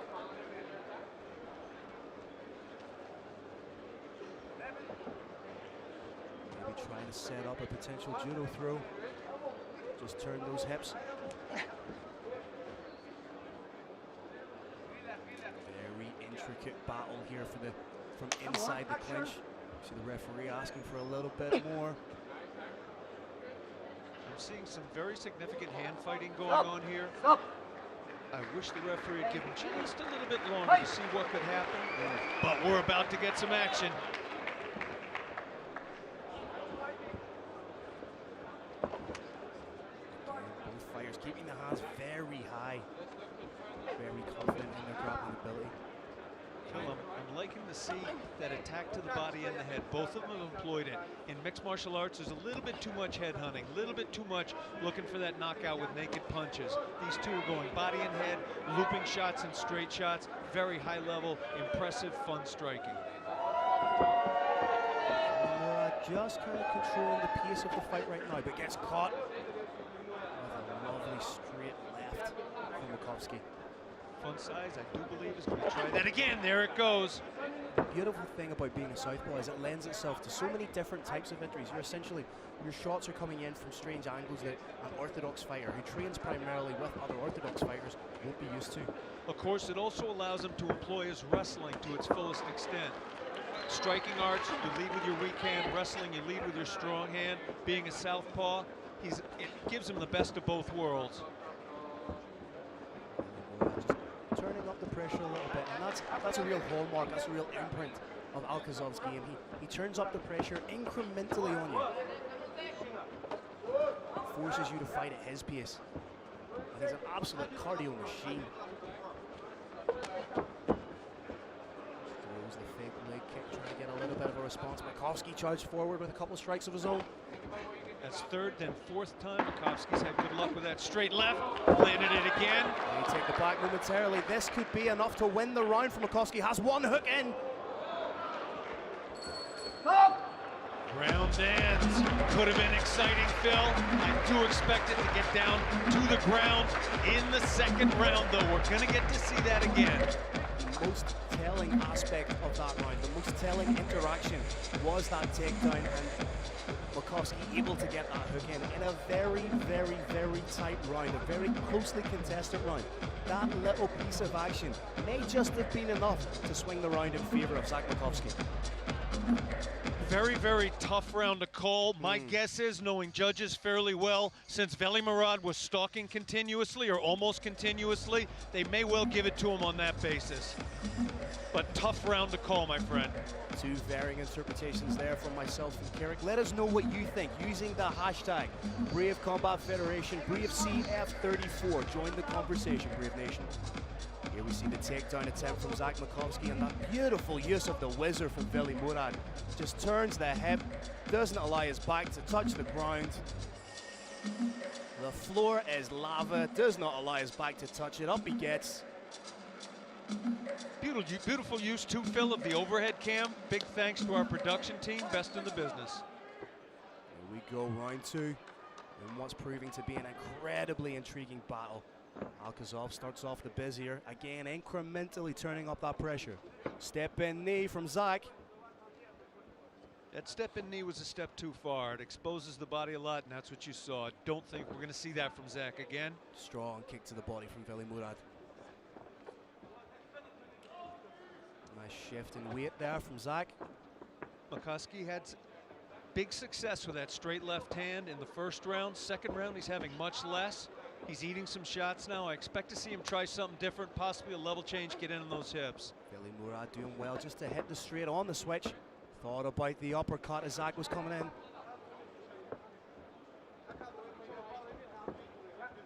Zach moving laterally.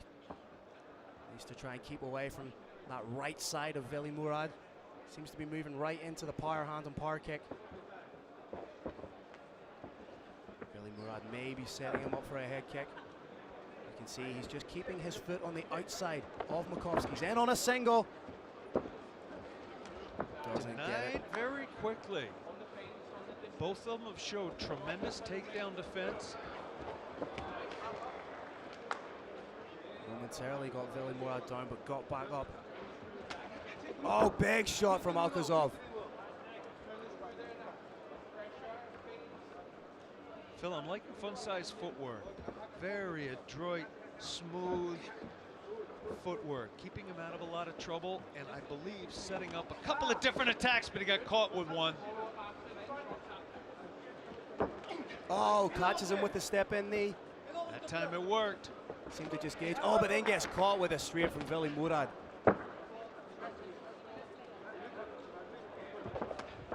Side leg kick. Veli Murad again trying to land. I think what you're seeing this time is Makovsky's able just to move out with the momentum, and big takedown again. Very significant moment in the fight. The shots from Veli Murad, whilst they may look like they're connecting, I think Makovsky's able just to move enough out of the way that they're more grazing shots than they are landing flush. He does have terrific footwork, as you see right there, and he is, of course, an incredibly durable fighter. Nice knee to the body from Makovsky.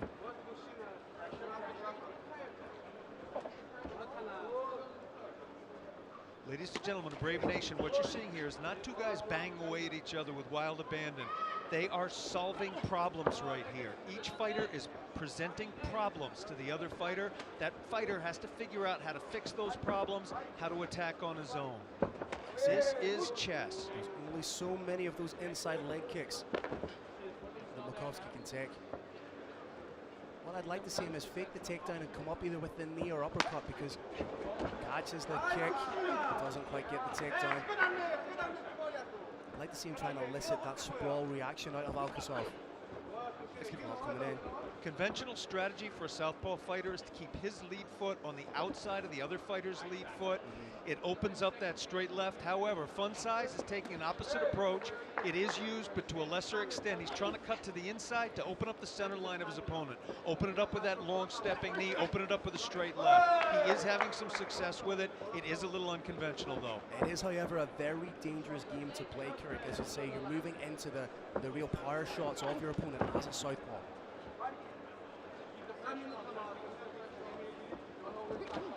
Uppercut from Makovsky.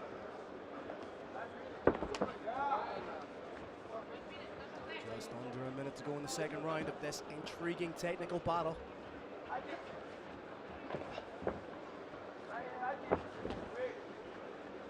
Little wrinkle in Veli Murad's game. Looking for that side kick.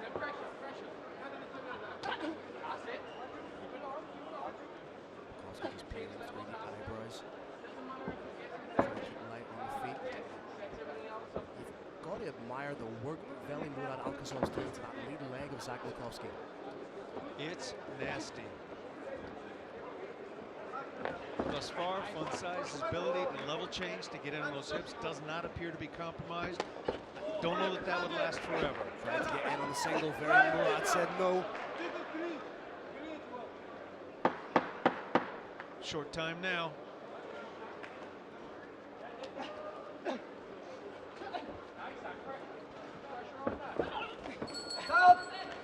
And this fight is on Round ends. Again, this fight here is on an absolute knife edge. I really don't know who to score this fight to at all. I don't either. I've judged hundreds of fights. When you watch a fight as a fan, you look at it one way. As a commentator, another way. As a judge, a third way. Without looking at this as a judge, I have no idea who is winning these rounds. All I know is in mixed martial arts, you shouldn't leave it in the hands of the judges. I think both corners are going to tell their fighter that. Both fighters are going to come out looking for a finish. It's also possible, Phil, that both corners believe their fighter is winning the fight, and they tell him, just keep doing what you're doing, it's working. Or it's entirely possible that both corners think that their fighter is down and may need to finish the win. It's true, it's that close a fight. The only thing that really stuck out in my mind in that round was the inside leg kicks of Veli Murad, and that's just off the top of my head. Was that single leg takedown attempt from Makovsky, tried the double leg. Again, Veli Murad, such a good defensive wrestler.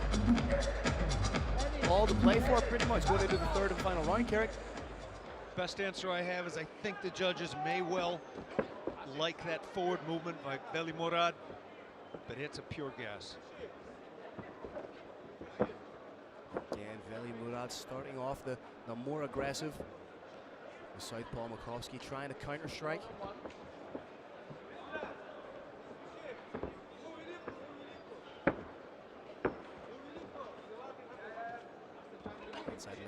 intercepted by Veli Murad. This time Makowski was able to get out of the way. Fun Size's corner, so the success he was having with that straight left. I do believe they told him to go out and try it again.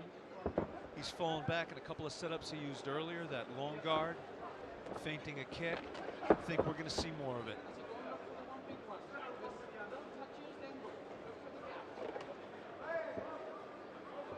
Again, trying to invest in those leg kicks. Makowski keeping the fight on the outside. Again, as you say, circling into the power of Veli Murad Alkasov. Phil, I personally am loving Fun Size's footwork. I think defensively it's brilliant. I don't know that it's going to be playing to what the judges want to see. That was a nice shot. Oh! Veli Murad's been hit with something that might have been an eye poke. Don't think Makowski was aware of it. He would have charged forward else. Otherwise. Fun Size showing a little bit more aggression now. Nice jab from Makowski.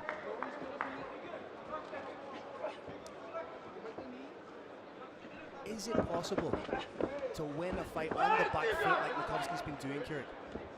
It's possible, but it takes a certain level of judges. Beautiful! Oh, what a scramble! What a Granby roll! That was beautiful work from Zach Makowski. That is folk-style wrestling. Under freestyle Greco rules, match would have been over. Folk-style, they give you a longer on your back. Absolutely fantastic American wrestling technique.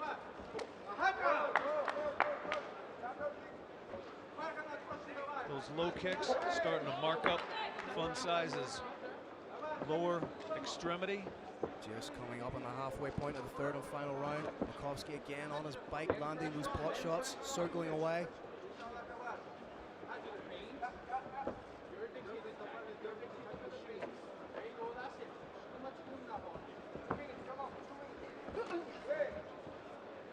Kirk potentially could a takedown, could a clean takedown from either man win them the fight.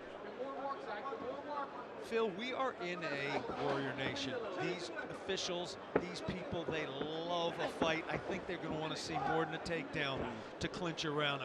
I think they want to see somebody rock somebody. Somebody really take the ascendancy, take the initiative, and do something definitive. Pop in knee again from Makowski.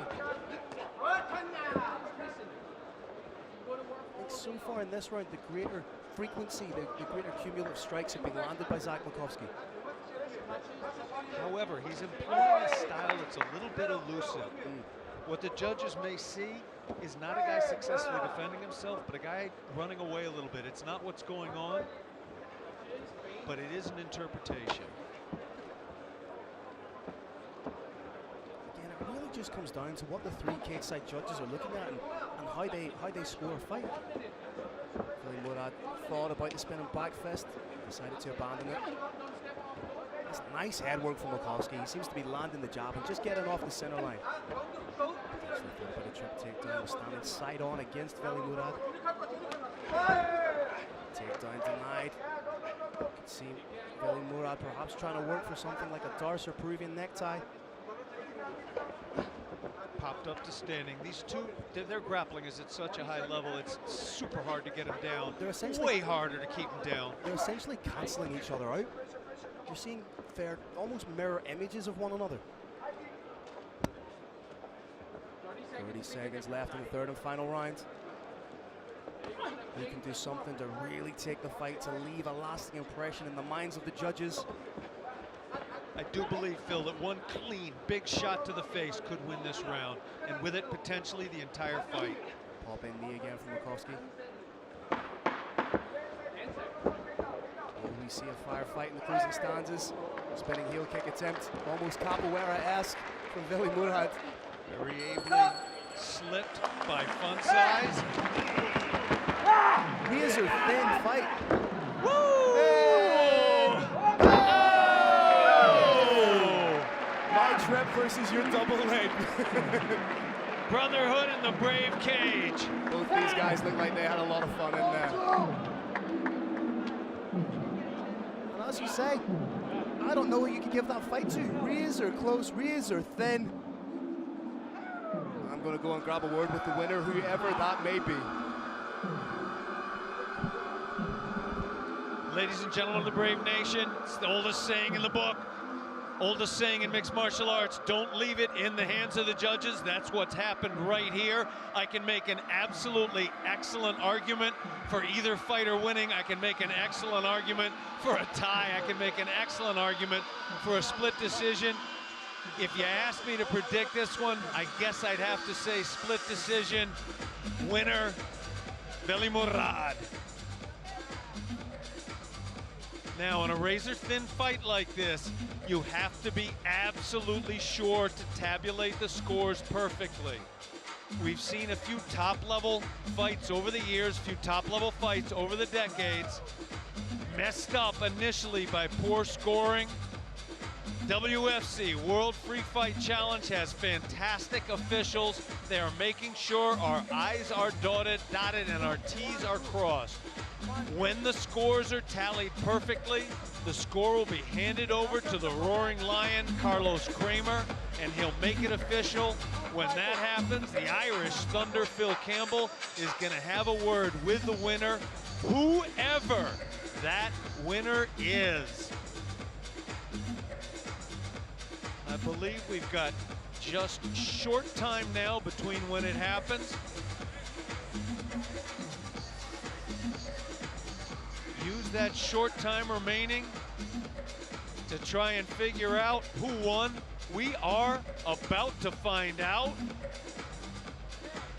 Referee, standing center cage, has both fighters' hands in his wrist, and the Roaring Lion's gonna make it official. All right, ladies and gentlemen, give it up, another amazing bout. After 3 rounds, we go to the judges' scorecards. Your first judge scores about 30-27, Makovsky. Your next judge scores about 30-27, Alkazov. And your last judge scores about 29-28 for your winner by split decision, Zach Makovsky.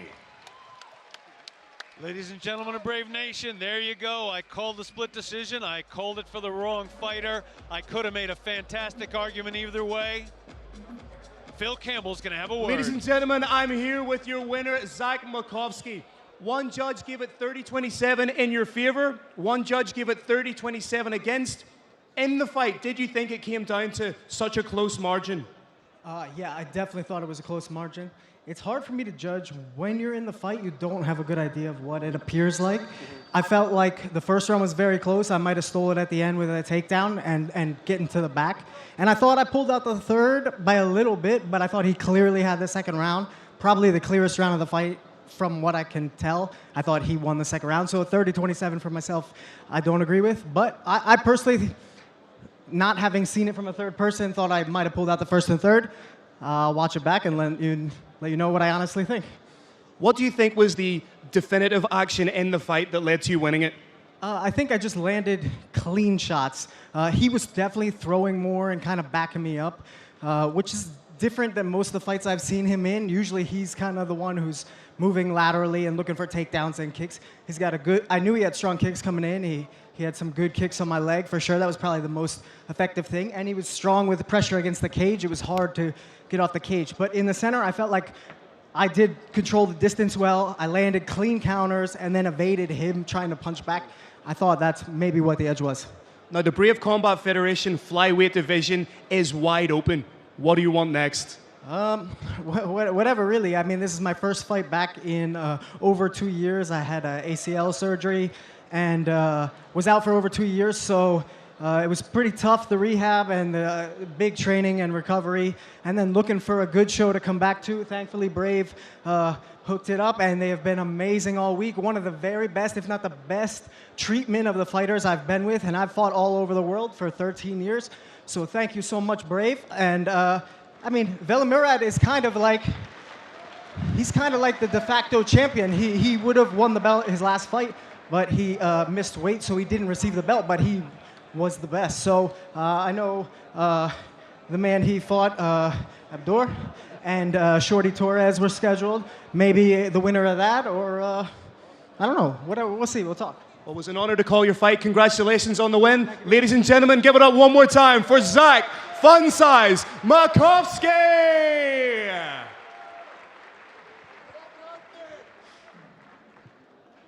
Добрый вечер. Салам алейкум. Первым долгом я хочу поблагодарить лидера нашей команды KHK Дагестан, Халид бин Хамад Аль-Халифа. Спасибо большое, баракаллаху фик, что позволяешь мне здесь показать себя. А также хочу поблагодарить своих братьев, тренеров, всех болельщиков, кто поддерживает меня, кто против меня. Всех хочу поблагодарить. Хочу сказать пару слов по поводу боя тоже. Я удивляюсь судейским решением. Во-первых, то, что раздельным решением они посмотрели. Здесь все 3 раунда вроде как я видел, нападал я на него, бил. Без проблем, конечно, он 2 удара дал мне, один в левый, один в правый глаз. Все максимум, что я увидел от него. А после судьи вот такое показывают решением, раздельным решением отдают ему победу. Я не понимаю это. Я со своей командой дам апелляцию на этот бой. Хочу оспорить это решение, естественно. И меня все поддерживают, кроме тех, которые поддерживают Зака. Спасибо всем. Еще, конечно, чуть ли не забыл мои спонсора. Сити Строй, Маратска, Союз, группа компаний Тимурска, ВНК, Рашман, Лезгин Центр. Всем спасибо! Всем спасибо! Ladies and gentlemen, very much. All right, Slovenia, we are just heating up in this incredible Brave Combat Federation WFC magical historical night. Let's bring our next 2 warriors into the cage. From Brazil, by way of UAE, give it up for Yuri Terrorista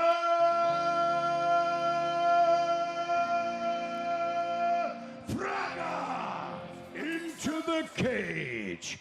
From New Jersey, USA, put your hands together for Phil Zilla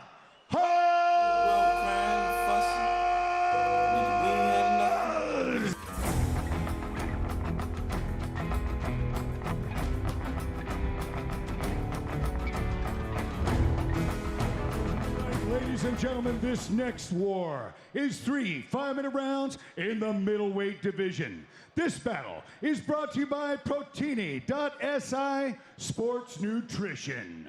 Let's meet our first warrior. Fighting out of the blue corner, this man's a mixed martial artist with a professional record of 13 wins, 10 losses, and 1 draw. He stands 183 centimeters tall and weighs already 84.4 kilograms. Representing Gracie Humata International, Brazil, by the way of UAE. Give it up for Yuri Terrorista Fraga. And his opponent, fighting out of the red corner, this man is a mixed martial artist with a professional record of 6 wins and 2 losses. He stands 183 centimeters tall and he weighs already 84.4 kilograms. Representing Tiger Schulman's Gym and fighting out of New Jersey, USA. Give it up for Phil Zilla Pose. Your referee is Emiliano Carosi. So does Phil Zilla try and take his opponent down and risk being in that guard? Does he try and keep it standing? Stand and bang. I think what we might see is Phil Zilla-Hawes implement his defensive wrestling in order to keep the fight standing and not go into the submission realm with an incredibly dangerous BJJ black belt. Phil Zilla is suffering a slight reach disadvantage, does not seem to be affecting him yet. That fade is a little bit dangerous. You don't want to do it a lot. Nice 1-2 by Zilla. You can see that he's not diving in. He had the perfect opportunity after that 1-2 to shoot in for a takedown, but I think we may be seeing Zilla choosing to keep this fight standing. Try and work a little bit on that striking game. Phil, Yuri Fraga's hands are just a little bit too low for me to feel comfortable with what he's doing. He's using range to protect himself, but when you're facing an athlete of Phil Zilla's extraordinary talents, you can't count on distance to save you. Nice head movement there from Phil Zilla. Just gets himself off the center line. He's getting closer with that 1-2. I'd also like to see Yuri keep a little bit more distance between his back and that fence. Phil Zilla, not just a wrestler, has competed professionally in Muay Thai. Again, just an illustration of how well-rounded he is, and I guess an illustration of just how well-rounded a mixed martial artist needs to be in the modern context of the game, Kerry. Phil Zilla is a protege of TS MMA, Tiger Schulman's MMA. Most successful chain in mixed martial arts. Nice little cross check there from Fraga. Phil Zilla's getting dangerously close with that right hand.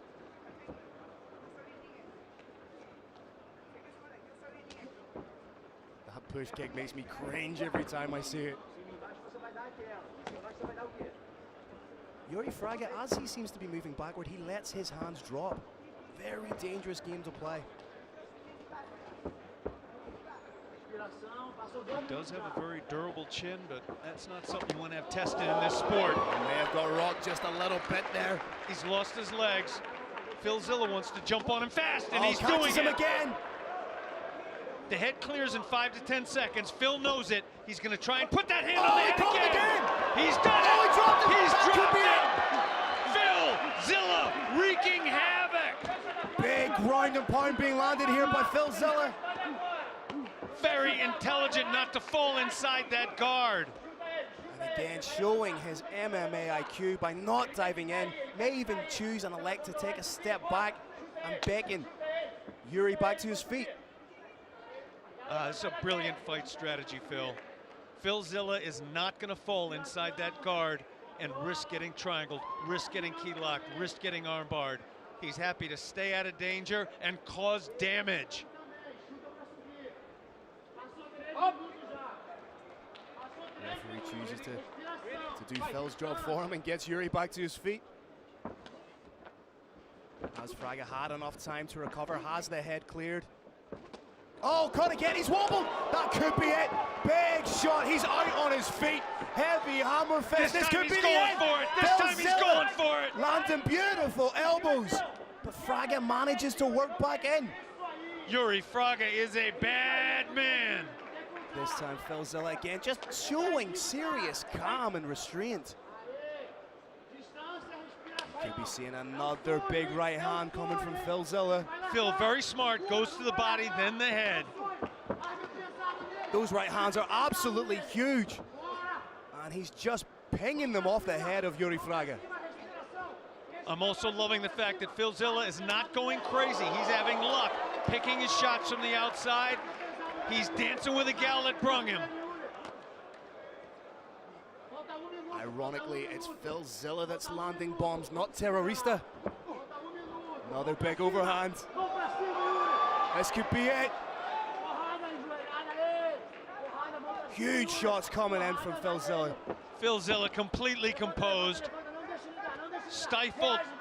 This is it. You don't even see Yuri trying to snake in, trying to turn in. This is it, Phil. This is it. Those hips are not turning. Yuri Fraga not trying to get guard. Hammer fist from Phil Zilla. Referee's taking a long, hard look at it. We no longer see intelligent defense. This is not intelligent defense, as you say, Carrick. This is just absorbing punishment. That's and it. It's over. Phil Zilla. Phil Zilla Zellahaz with the second first-round finish in his Brave career. Maintains his 100% finish record in his MMA career. The Tiger Schulman MMA fighter is dominant in the Brave Combat Federation cage. Fifth win by KO or TKO in the all-round career of Phil Zellahaz. Remaining calm, remaining humble. Good news, Phil. Yuri Fraga is okay. He's up on his feet. Maybe just a little bit unsteady. Does not appear to be concussed. And that right hand all day was money for Phil Zellahaz. Almost looks disinterested. Beautiful performance by the Tiger Schulman's product. Couple of friendly words between these two. Even in the case of a TKO like this, you still have got to get the exact time right. You've got to get the official determination of how it ends. Looks like it's happened. Carlos Kramer having a couple of words with the ref, and Carlos makes it official.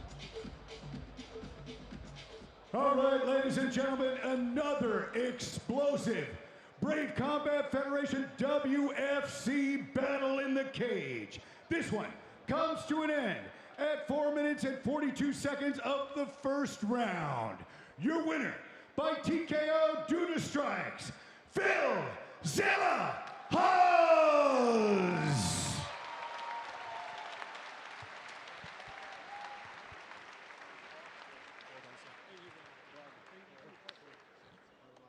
All right, ladies and gentlemen, I'm here with Phil Zellahaz. To look at your record, to look at your background, people would assume that you would want to implement your wrestling, but your right hand was money throughout that fight. Is that something that you were thinking about doing consciously in this fight? Yeah, a lot of people think I'm just a wrestler, so I'm going to showcase some of the skills I have to get ready for that belt. I was just about to ask you, I'm sure Daniel Gaucho, the current middleweight champion of Brave Combat Federation, is watching right now. Do you have a message for him? What's his name? Daniel Gaucho. Yeah, Daniel can get it. Daniel, I'll see you soon, boy. Ladies and gentlemen, one more time, give it up for Phil Zellahaz.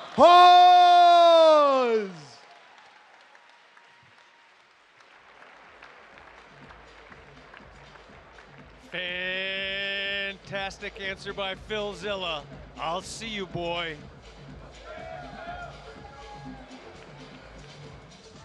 All right, Slovenia and the millions watching around the world, let's continue our historic night with Brave Combat Federation and WFC, making history. Let's welcome our next warrior into the cage. From Novi Sad, Serbia, please welcome Zarko Sivak Zarko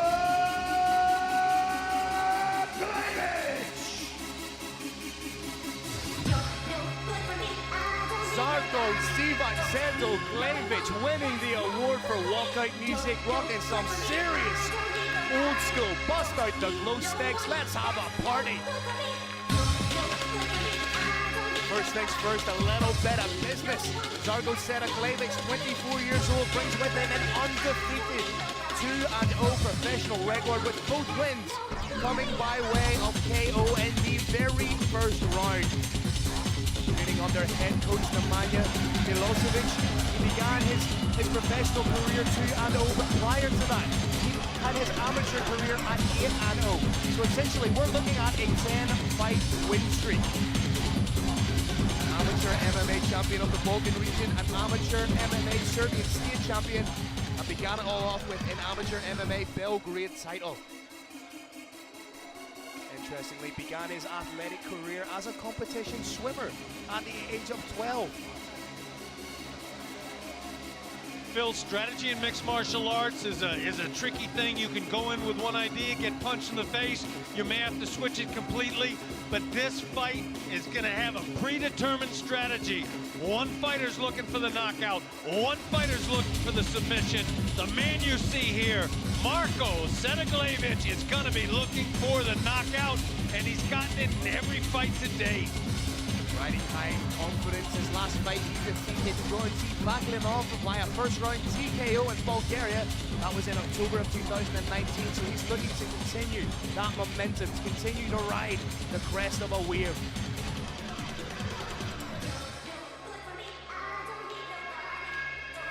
As you know, Phil, I love nicknames. Sivak, does it have a meaning or is it just a cool word? I'll be honest, Carrick, not a Blues clue, but it sure is fun to say. Sivak, Sivak, Sivak, just about to enter the Brave Combat Federation cage.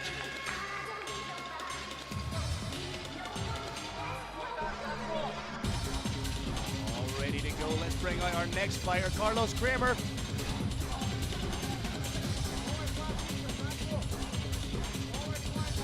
And let's welcome his opponent into the cage. From Ljubljana, Slovenia, give it up for Jakub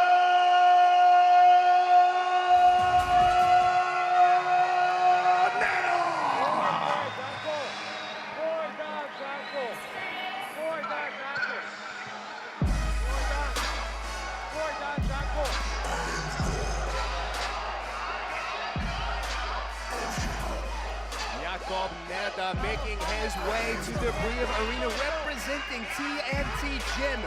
Ljubljana, 23 years old, and brings with him a professional record of 2 wins against 1 solitary loss. His last fight, he defeated Italian Eduardo Lorenzetti via first round rear naked choke at WFC 23 in February of 2019. One thing that I would like to point out about Jakub's career, there have been long periods of inactivity. Made his debut in November of 2014, then didn't compete again until almost 3 years later, in October of 2017. Then again, competed in February of 2019. Is that going to play any type of a part in his approach to this fight here? I don't believe so. I believe the tail of this fight is very clearly mapped out. You've got an unstoppable force versus an immovable object. You've got a fighter who always wins by knockout. You've got a fighter who's never won by knockout and always wins by submission. You're going to see 2 fighters fighting ferociously for one thing, stopping the fight in one hand by strikes, on the other hand by submissions. One man whose majesty we always submit to is the man in the sparkly bow tie, Mr. Carlos Kramer. All right, ladies and gentlemen, this next war is 3 5-minute rounds in the light heavyweight division. This fight is brought to you by Pitbull West Coast. Introducing your first warrior. Fighting out of the blue corner, this man's a mixed martial artist with a professional record of 2 wins and no losses. He stands 191 centimeters tall and weighs already 91.8 kilograms.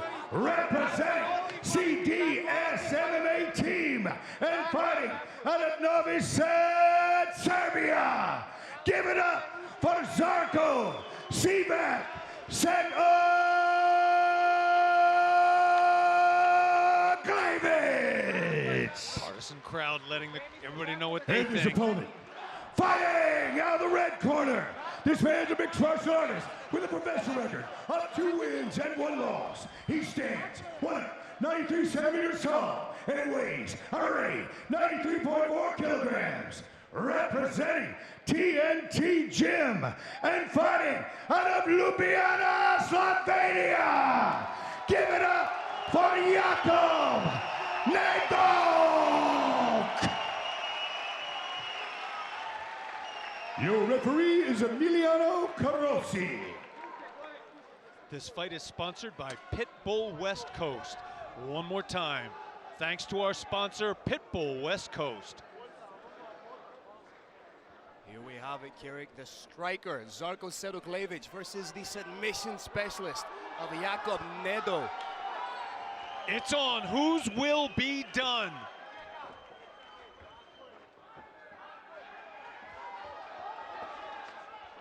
Big kick from Sedoglavich. You can hear the chants of Jakub ringing out through the arena, Carrick. But it's the striker in on the takedown. Forces a big sprawl from Jakob. Can he get him down? So far, good defensive work. Jakob may try and hit the switch, has the underhook. And this may be exactly where Jakob Nedo wants the fight. Works expertly off those double underhook trip takedowns. Usually landing in side control, but Zedoklevich doing well to fight that hands. Referee may be separating him momentarily. I think Jakob Nedo has double underhooks. And there it was. That was very quick. Slovenia loves action.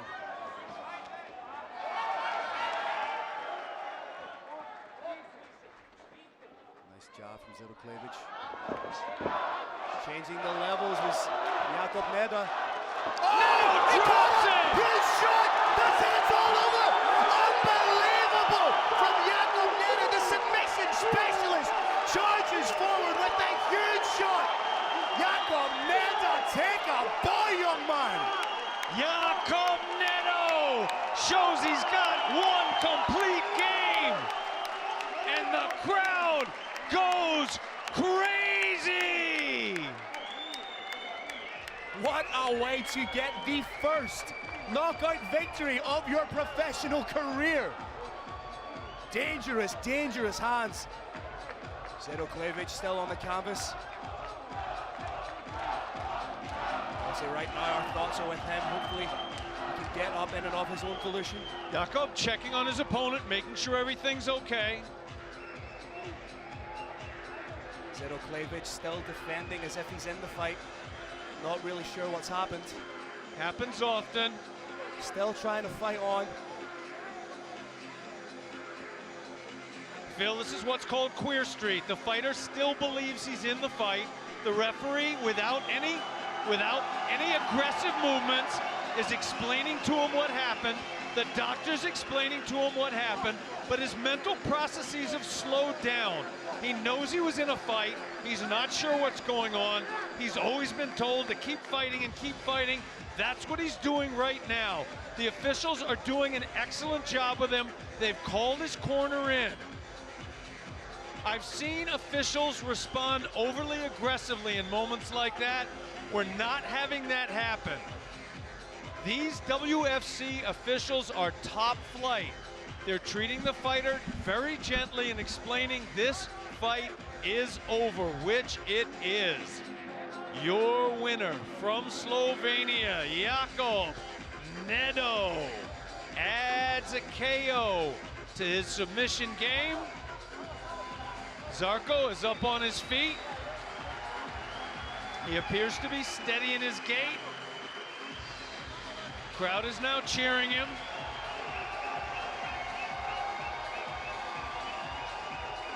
They're going to have to help him navigate those stairs a little bit slowly, but his mind is recovering. I just got to look into his eyes. They're largely focused. He's back, just embraced with his opponent. Marko Zedoklevich has found himself again. He's exiting the Brave cage. And Phil Campbell is going to have a word with your winner.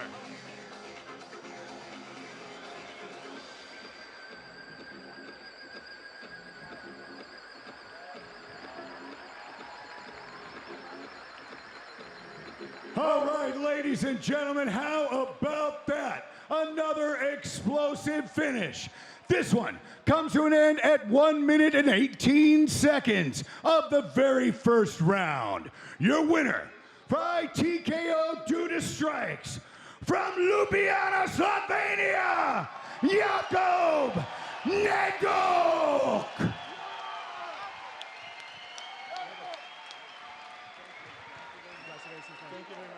All right, ladies and gentlemen, I'm here with your winner, Jakob Nedo. Jakob, to look at your record, you have 2 wins by submission. We thought you were the grappler coming into this fight. You won by devastating KO. How does it feel? Vse moje prejšnje borbe so bile na parterju, tako da nasprotnik ni pričakoval mojega boksa in stand-upa. Pozna se trdo delo, vse se je izplačalo, vse je bilo na mestu. Tako da hvala vsem trenerjem, sponzorjem, VFC-ju za to priložnost. Hvala. Koša obala, stari. Hvala vsem, ki ste me prišli podpret. A ja, še neki za konec. To borbo posvečam Roku Oslakoviću. Roki, počivaj v miru. Ladies and gentlemen, give it up one more time for your winner by KO, Jakub Neto! Get ready for another incredible battle inside the Brave WFC cage. Introducing your first warrior. Fighting out of Paris, France, please welcome Benoit, the God of War. Put your hands together for Ivica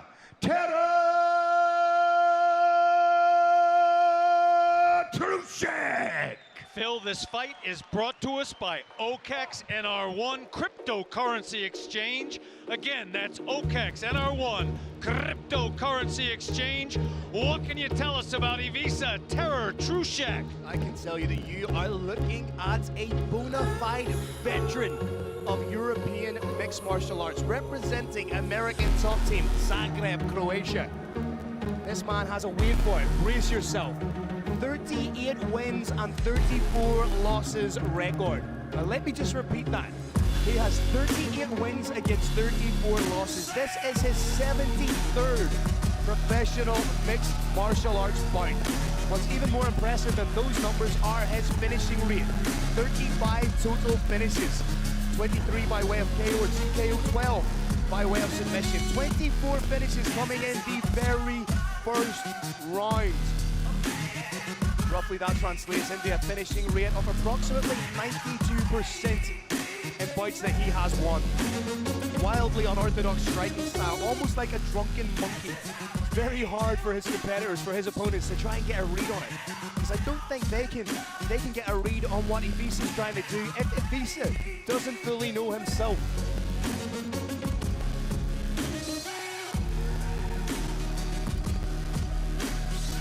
Ivica Trushek is, of course, the current WFC welterweight champion. This is, of course, a non-title bout, as we have one of the best from WFC fighting one of the best from Brave Combat Federation. Yes, that partnership may just be going out the window for 3 rounds of mixed martial arts action.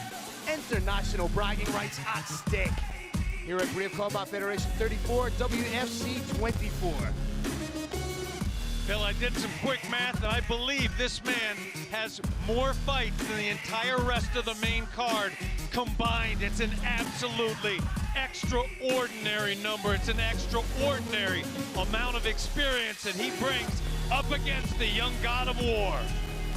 Speaking of a man with exponential experience inside the cage, you know him, you love him, the roaring lion of Brave, Mr. Carlos Kramer. Ljubljana, you have been incredible. Ladies and gentlemen, this is the co-main event of the evening. 3 5-minute rounds in the welterweight division. This battle is brought to you by OKEX, your #1 cryptocurrency exchange. Introducing your first warrior.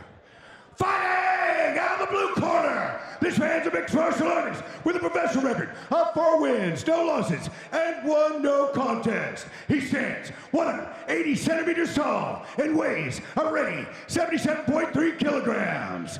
Representing Venom Training Center and fighting out of Paris, France, put your hands together for Benoit, God of War,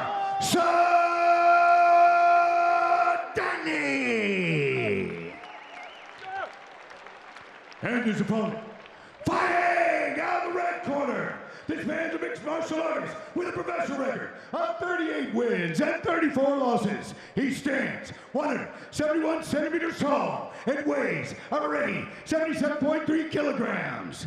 Representing American top team, Zagreb, and fighting out of Zagreb, Croatia. Put your hands together for Ivica Trushek. For referee instructions, Simone Espinola. This is the common event. Be fair, fight hard, listen all my time to my corners, protect yourself. If I say stop, you stop. If you want to go, do it now. Go back to you. Referee Largent in charge. God of War, Benoit Saint-Denis, been identified as possibly the next big thing in mixed martial arts. He's got to prove it in now. Real interesting bout and prospect. You can see that head movement. Takedown denied, beautiful sprawl, but both these guys are dry right now. How much of a coup would it be if Ivica Trusic can get the submission on the Brazilian Jiu-Jitsu purple belt, the submission specialist that is Benoit Saint-Denis. Abandons it rightly to get back up. Beautiful transition to standing. Gonna get to see a different aspect of these fighters' game. How do they do chest to chest up against the cage? Benoit Saint-Denis trying to implement a little bit of that judo black belt game that he has. And on the takedown, good work, trying to control the hips of Ivica Trusic. Phil, France is, of course, a world powerhouse in judo. Judo, I think, doesn't get the respect it deserves in mixed martial arts. God of War may foresee issue. Has that wrist control with one hook in. A little bit cheeky, had his toes in the fence there. Referee didn't spot it. But again, right back in on the takedown. May look to just suck out the hips there of Ivica Trusic. Phil, I was very impressed. That back take did not work. Perfect transition to stay on top. Seeing possible attempt at a leg shelf. Just trying to triangle those legs, as you say, elevate them. In order to be standing, Phil, you got to have your head over your shoulders, over your hips, over your feet. If you can keep the feet above the hips. Just as we're seeing here, good work, very intelligent from Benoit Saint-Denis. Just taking his time, methodically working, not expending any unnecessary energy. Very hard to keep that position, that shelf, but you can often get a few shots into the face while it happens. On the back of Trusic, but doesn't have the hooks in. Trusic just trying to shrug him off. What? One hook in from Benoit Saint-Denis.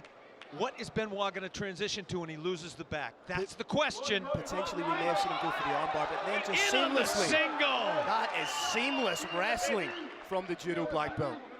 The undefeated prospect now, again, just taking his time. Only 5 fights deep in his mixed martial arts career, this being his 6th. Showing some veteran savvy and calm in there against the 73-fight veteran that is Ivica Trusic. Phil, I am extremely impressed with the God of War.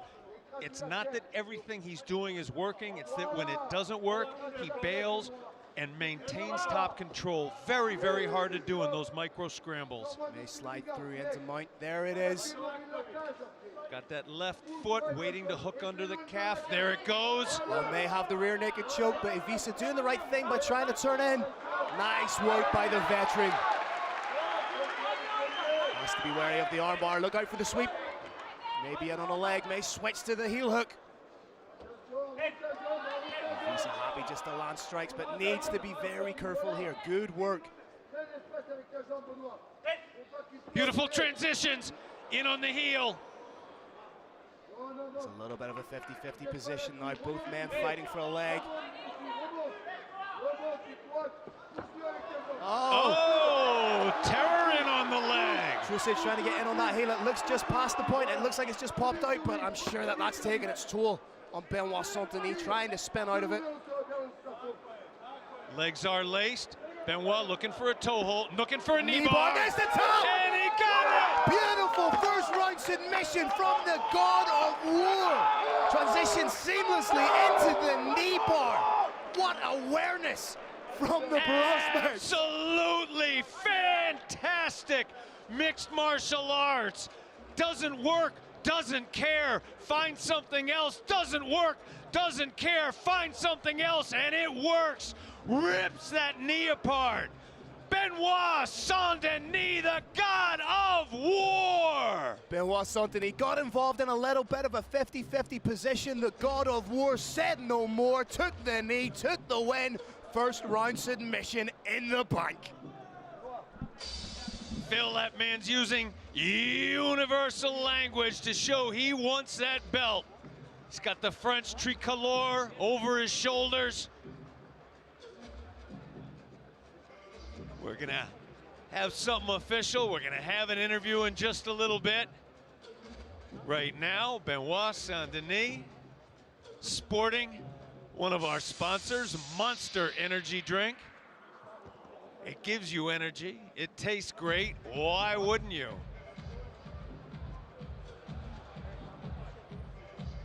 Benoit Saint-Denis embracing his opponent once again, showing the characteristic respect that we very nearly always see in the Brave cage. And speaking of a man I respect, Carlos Kramer. All right, ladies and gentlemen, what an incredible finish to that fight. This comes to an end at 3 minutes and 39 seconds of the very first round. Your winner by knee bar, Benoit God of War Saint-Denis.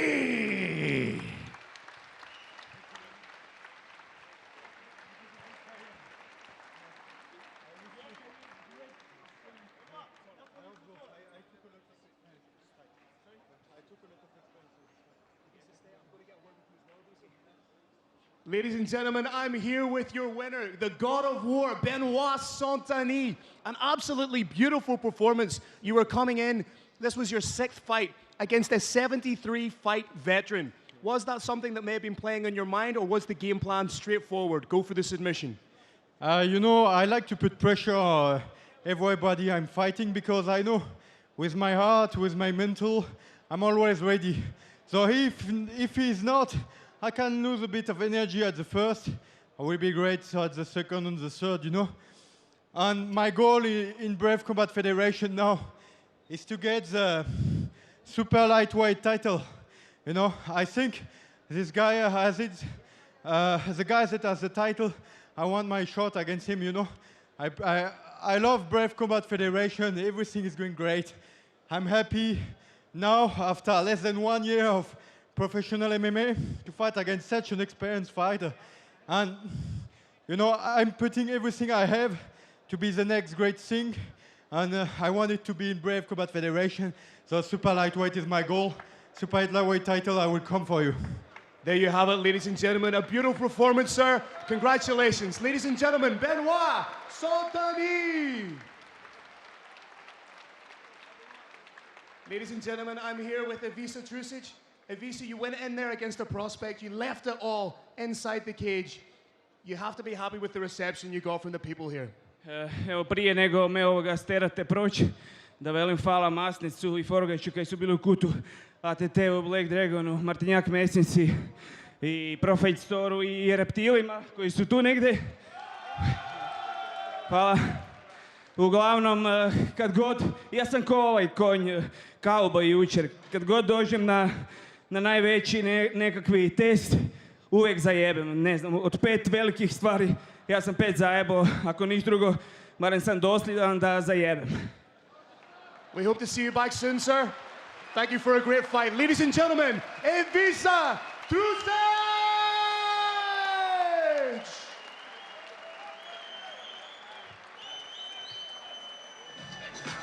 All right, ladies and gentlemen, this is the main event of the evening for the WFC Heavyweight Championship of the World. Let's meet our first warrior from Bosnia and Herzegovina. Please welcome Viktor Vasic.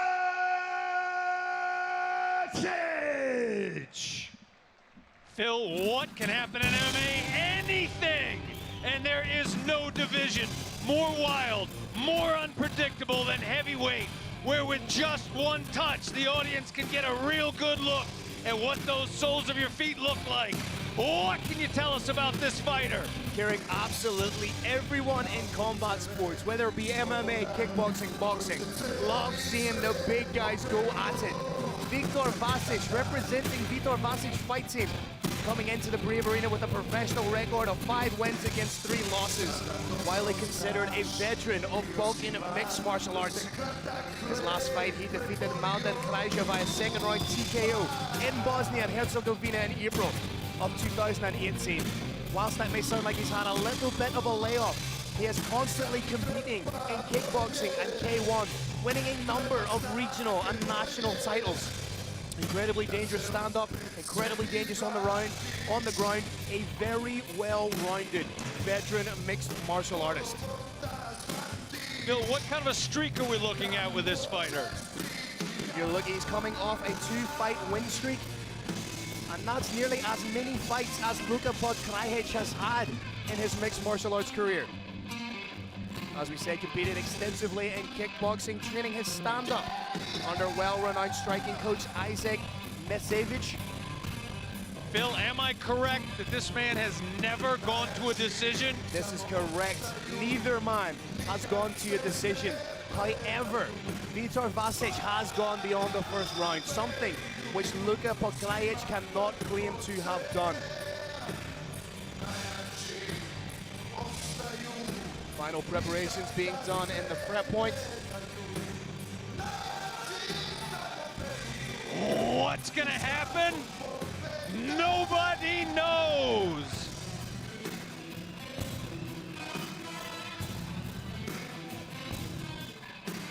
Let's keep the train moving on in our main event, Mr. Carlos Kramer. And let's welcome his opponent into the cage. From Ljubljana, Slovenia, put your hands together for Luka LP Podkrajec.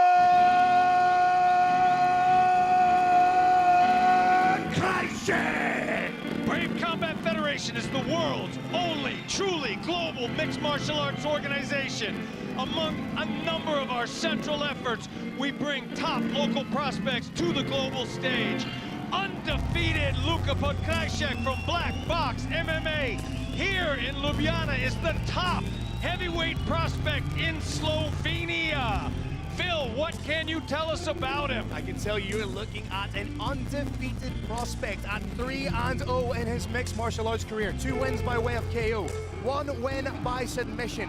Has never been beyond the 3-minute 15-second point of the very first round. His last fight, he defeated Tadej Deichmann via first round TKO due to soccer kicks at WFC 23, which was more of a hybrid event. Obviously, soccer kicks are not legal in Brave Combat Federation, so he will have to keep his eye on that. Has a huge overhand right, which he uses to set up the clinch. Obviously, at this weight, both guys are going to be incredibly dangerous.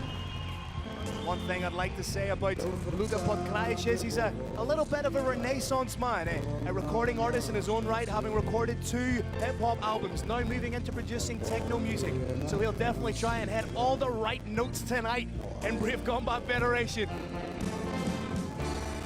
Again, Brave Nation, I am making absolutely no apology for the quality of these puns. Luka Podkrajec makes his way into the cage to contest for the vacant WFC World Heavyweight title. 2 absolute titans. Do you know what? Make that 3 absolute titans. Ladies and gentlemen, Mr. Carlos Kramer. Ladies and gentlemen, this is the main event of the evening. 3 5-minute rounds for the WFC Heavyweight Championship of the World. Before we begin, I have one question for you, and one question only. Ljubljana, Slovenia, are you ready?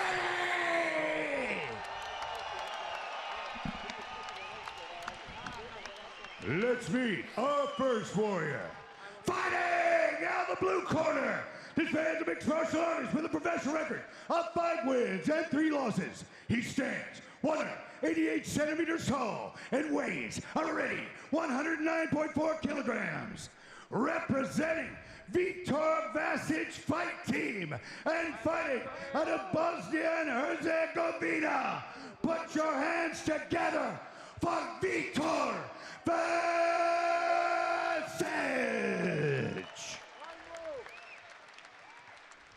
And his opponent, fighting out of the red corner. This man's a mixed martial artist with a perfect professional record of 3 wins and no losses. He stands 188 centimeters tall and weighs already 110 kilograms. Representing Black Box MMA, Ljubljana, and fighting out of Ljubljana, Slovenia. Give it up for Luka LP Podkrasik.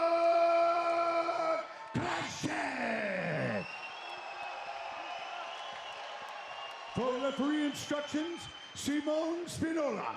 This fight is sponsored by MMA On. MMA On is creating the biggest and most exciting MMA fan network in the world. The future of sports is in its digitization. Be fair, protect yourself MMA from the On. time. If I say stop, you stop. If you want to touch the grill, do it now. Go back to your corner. Slovenia, let's make some noise!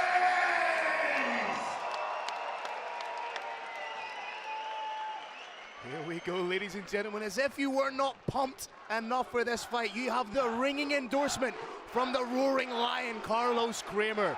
2 heavyweights about to throw down for your entertainment here at Brave Combat Federation 34 WFC 24. Phil, the marks on Luka's left front thigh are from cupping. It's a medical treatment. There's no damage there. It's not some weird infection. Podkrasik almost lazily just gauging distance with that outstretched jab. But do you think perhaps, Kerry, if he's had treatment on that thigh, that it may be somewhere that Vasich would want to target? Cupping can be done anywhere. It's good for the entire body. It's a medical technique that comes out of the East, out of Central Asia. Some people find it extremely effective. Both these guys trying to get a gauge of one another, because we know at heavyweight one fight can end it all. Luka's trying to set his opponent up. He's trying to almost lull him into a false sense of security with that slow jab. He's trying to slow his opponent down just a little bit so he can let that big right hand go. Both these guys just trying to gauge the measure of one another. First real shot and anger thrown by Vitor Vasich. Podkrasik up in the tempo a little bit with the jab.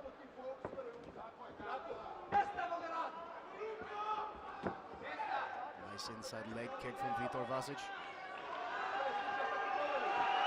That inside leg, of course, doesn't cause a lot of damage on its own, but it provides invaluable feedback on range and your opponent's reaction, and it's safe. Big overhand from Luka Podkrasik. He's trying to implement a little bit of that in and out movement. Vasich seems to be targeting that thigh. Vitor got his range with a lead foot, knows where his opponent is. He's going to try and start chopping. Those little circles by those marks left by the cop are providing perfect targets for the low leg kicks of Vitor Vasich.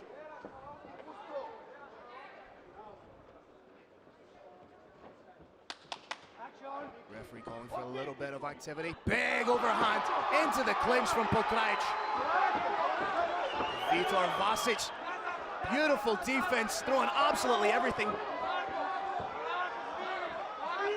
Big shots landed by Vasich. Vasich stalking with bad intentions. Beautifully timed counter by Luka. But he's eating knees for his trouble. Oh! Big knee from Vasich in the clinch, and again, that's that K1 kickboxing coming into play. Podkrasik really needs to do something to get out of there. There's only so many of these he can eat. Big shots, high and low from Vitor Vasich. Double underhooks from Podkrasik. Try and initiate a trick takedown, but Vitor Vasich doing well to dig in for his own underhooks. More knees landing.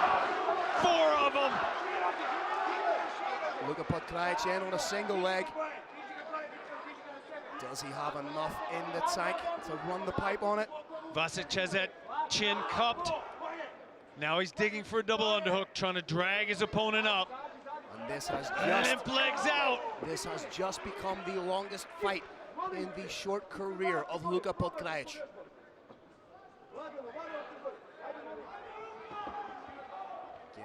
get distance with that jab. A little bit of reddening up on the nose of Podkrajc. Could be from a multitude of knees that he was forced to eat there.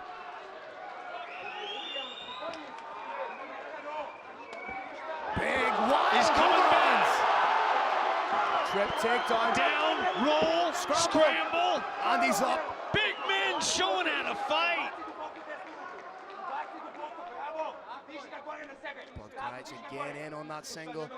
May look to just sneak his right knee behind the left knee of Vasic. Score a cheeky little trip takedown. Vasic seems to be wise to it, splits the base wisely, calmly looks to his corner. Nice underhook established. Double underhooks and possibly a break here from Vasic. Krajcek looking for that high crotch, but it's a dangerous takedown attempt in MMA. Vasic catches Podkrajc with the knee coming in. Slowly creeping his way out to the side, trying to bring that level of Podkrajc up. They try and hit a switch here, and again with the knee.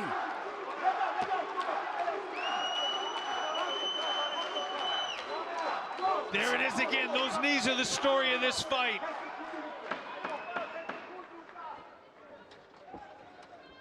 Podkrajc needs to be careful of dipping that head in low. He needs to protect himself in these positions.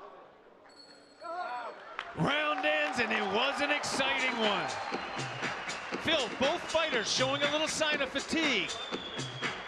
Big deep breaths from both men, but for me, it's Podkrajc who looks like the more tired fighter. As we alluded to, this is now the longest fight of his mixed martial arts career. Has never gone beyond the first round, and I think it's going to play into the game plan of Vitor Vasic a little bit. Try and take Podkrajc into those deep rounds. Being big men, it takes the body an awful lot to pump the blood and keep oxygenated blood in those muscles. Phil, time just flows a little bit differently in the heavyweight cage. There's MMA time and then there's heavyweight time. I'd say both these fighters have done about a 10 or 15 minute fight so far. Here we see the opening stanzas of the round, and big shots landed by both men. Podkrajc trying to use those big overhands to close the distance, but from there, it was Vitor Vasic who was able to land the more dangerous strikes, the more telling strikes. Again, catching an overhand from Podkrajc, where we can see him in front of us taking big deep breaths, and here was a beautiful tie clinch, beautiful plum clinch, knees thrown right up by Vasic. Round two, baby. How much does Luka Podkrajc have left in the tank? Chance here of Luka ringing out inhalatively. Luka has excellent timing, does well in scrambles. He's going to try and do a little distance management, land that right hand. This heavyweight title fight is, of course, 3 5-minute rounds. Big shot! He's throwing! Like we said, in heavyweight MMA, anything can happen. That is huge for Luka Podkrajc. Inside the half guard now of Vitor Vasic, trying to transition into side control. Looking to pin that arm so those elbows are even more effective. Vasic trying to keep that half guard closed. Phil, heavyweights tend not to have a particularly sophisticated half guard. Some heavyweights very happy to just stay in top, start raining down blows from here. That was an incredibly diplomatic way of saying it, Carrick. Brownie points to you, sir. Podkrajc keeping that knee nice and high. I'd like to see him perhaps try and use the instep of his left leg to try and put a little bit of pressure and scoot his right leg through. A little bit of wrist control being worked here by Vitor Vasic. I'd like to see Vasic get on his side, dig for the underhook. Not on that side, but with the left one. Body, head from Luka Podkrajc. When you're flat on your back, you're not in half guard, you're half mounted. That's what we're seeing right here. There we go. He really needs to turn onto his right hip, try and get that knee shield in to create a little bit of space and try and work there. Either get the guard back or use the soles of his feet to kick away on the hips of Podkrajc. Vasic had the underhook, but only briefly. But now he's eating got a knee shots. shield up. Big ground and pound landed from Podkrajc. Vasic attempting to slice that head open from the bottom. Back to half guard. Thought about almost quasi-crucifix position, which if you're flexible enough, you can get from the half guard. Referee calling for just a little bit more action. Slovenia loves action.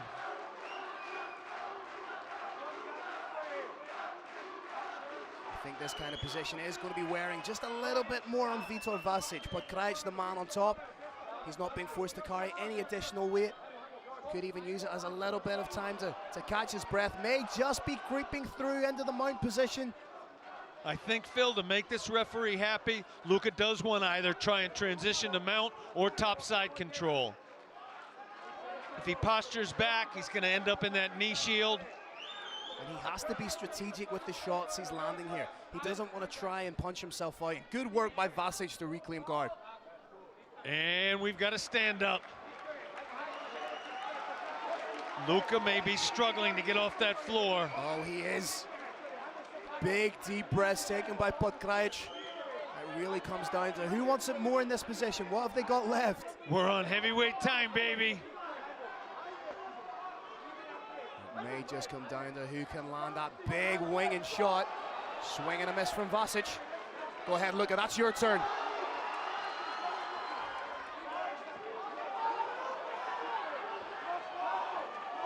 Head kick from Vasic. Oh! Coming back with the bombs! Look at Krajc throwing those shots from all the way outside of the cage. I wonder, Phil, if he's playing possum just a little bit in there.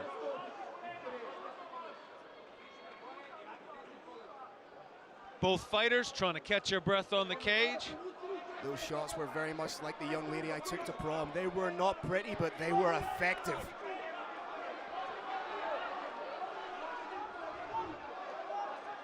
Spinning back fist attempt, a little bit labored. That's a huge knee. Big body takes a lot of oxygen. Throw that knee to the body, it needs even more oxygen. If he can land a head kick or a knee here, knee to the body. This could be the beginning of the end, Phil. Vitor Vasic seems to want it just a little bit more, but Krajc may be gassed.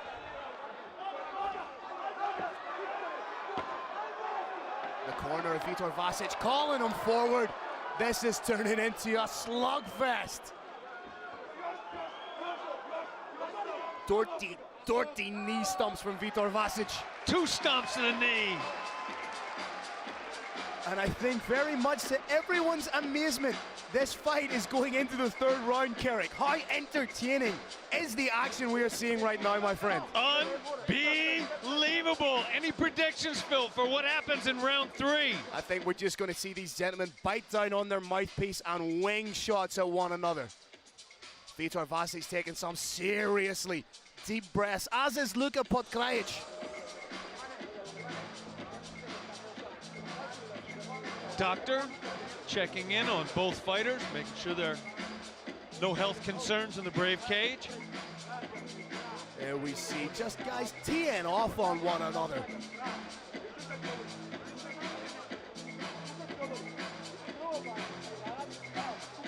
Phil, I do believe you summed up round 3 perfectly. It comes down to a simple question.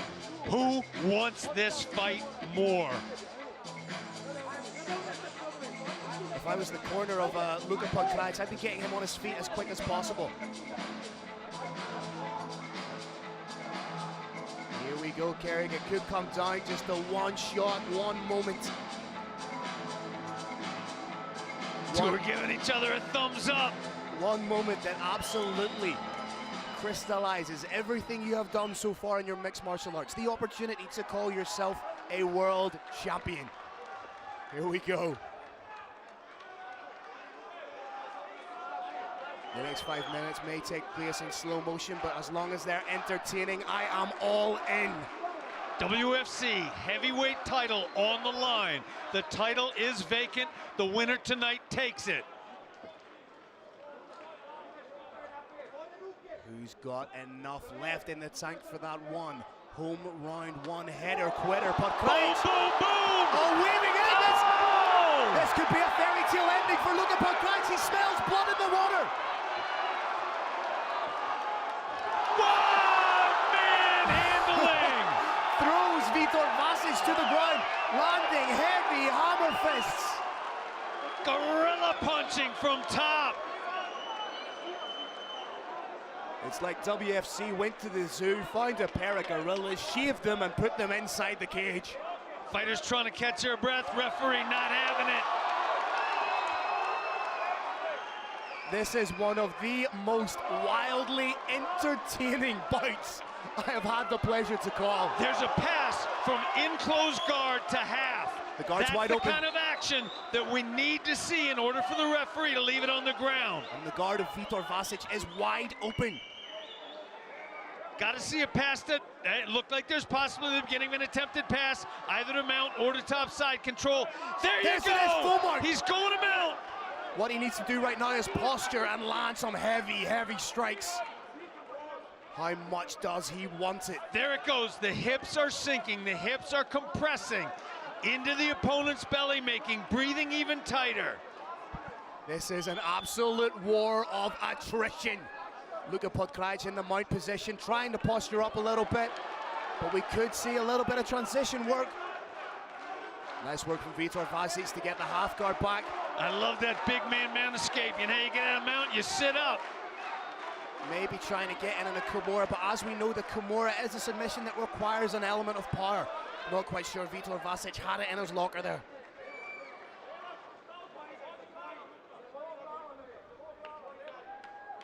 Just approaching the halfway point of the third and There's final going to be a round. stand-up. There it is. Oh, this is wildly entertaining. Back to banging. Who gets up first? Big men called up. Podkraj using the cage to keep him steady, winging punches at one another. It worked before. Is it going to work again? Said, no, sir. You're not taking me down. A big knee. That's good. Oh! Vitor Vasic with the attempted flying knee, caught with an overhand by Podkraj.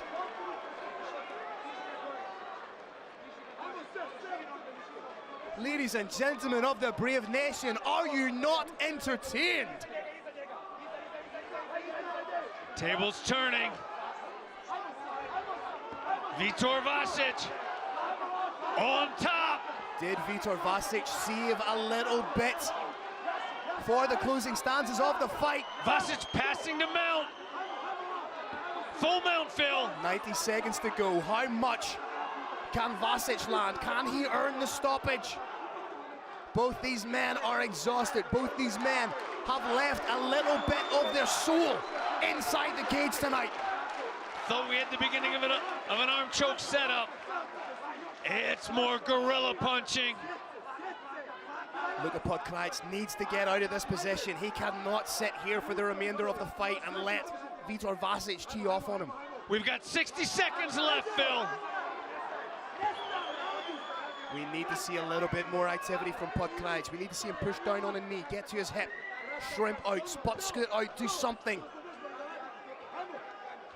Vitor Vasic probably doing just enough to stay here, but I think the referee wants to see just a little more. I know the crowd does. Coming up to the 30-second mark. Possible arm choke setup. Head-on triangle. I'd like to see Vasic just a little bit lower on it, just to try and get underneath the chin. 20 seconds left. I'm not quite sure Vitor Vasic had the squeeze left in his arms.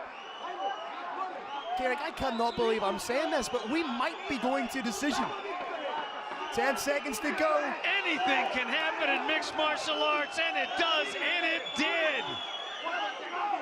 Vitor Vasic may finish the fight on top, and what the a wild Monsters go to a decision.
Slovenia. Let's give these two warriors a big round of applause.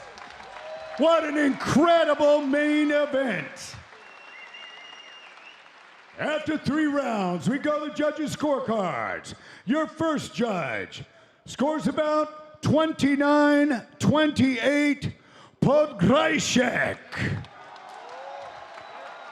Your next judge scores about 29-28, Vasic. And your third judge scores about 29-28 for your winner by split decision and new WFC heavyweight champion of the world from Ljubljana, Slovenia, Luka LP Podgrajšek.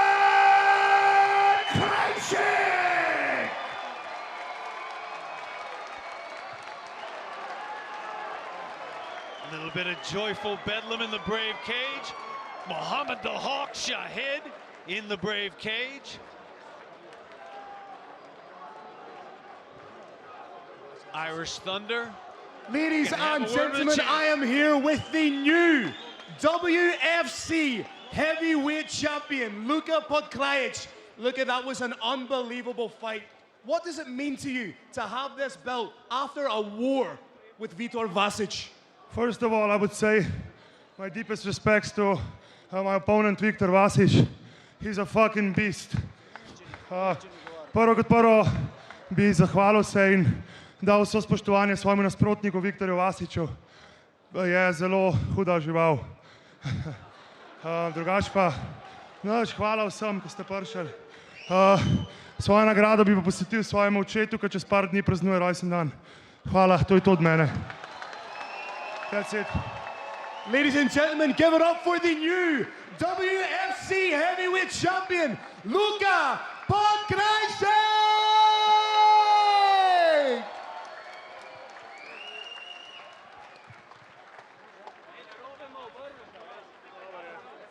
Ljubljana, Slovenia, you've been incredible. Thank you very, very much for an amazing night as we made history together with Brave Combat Federation and WFC.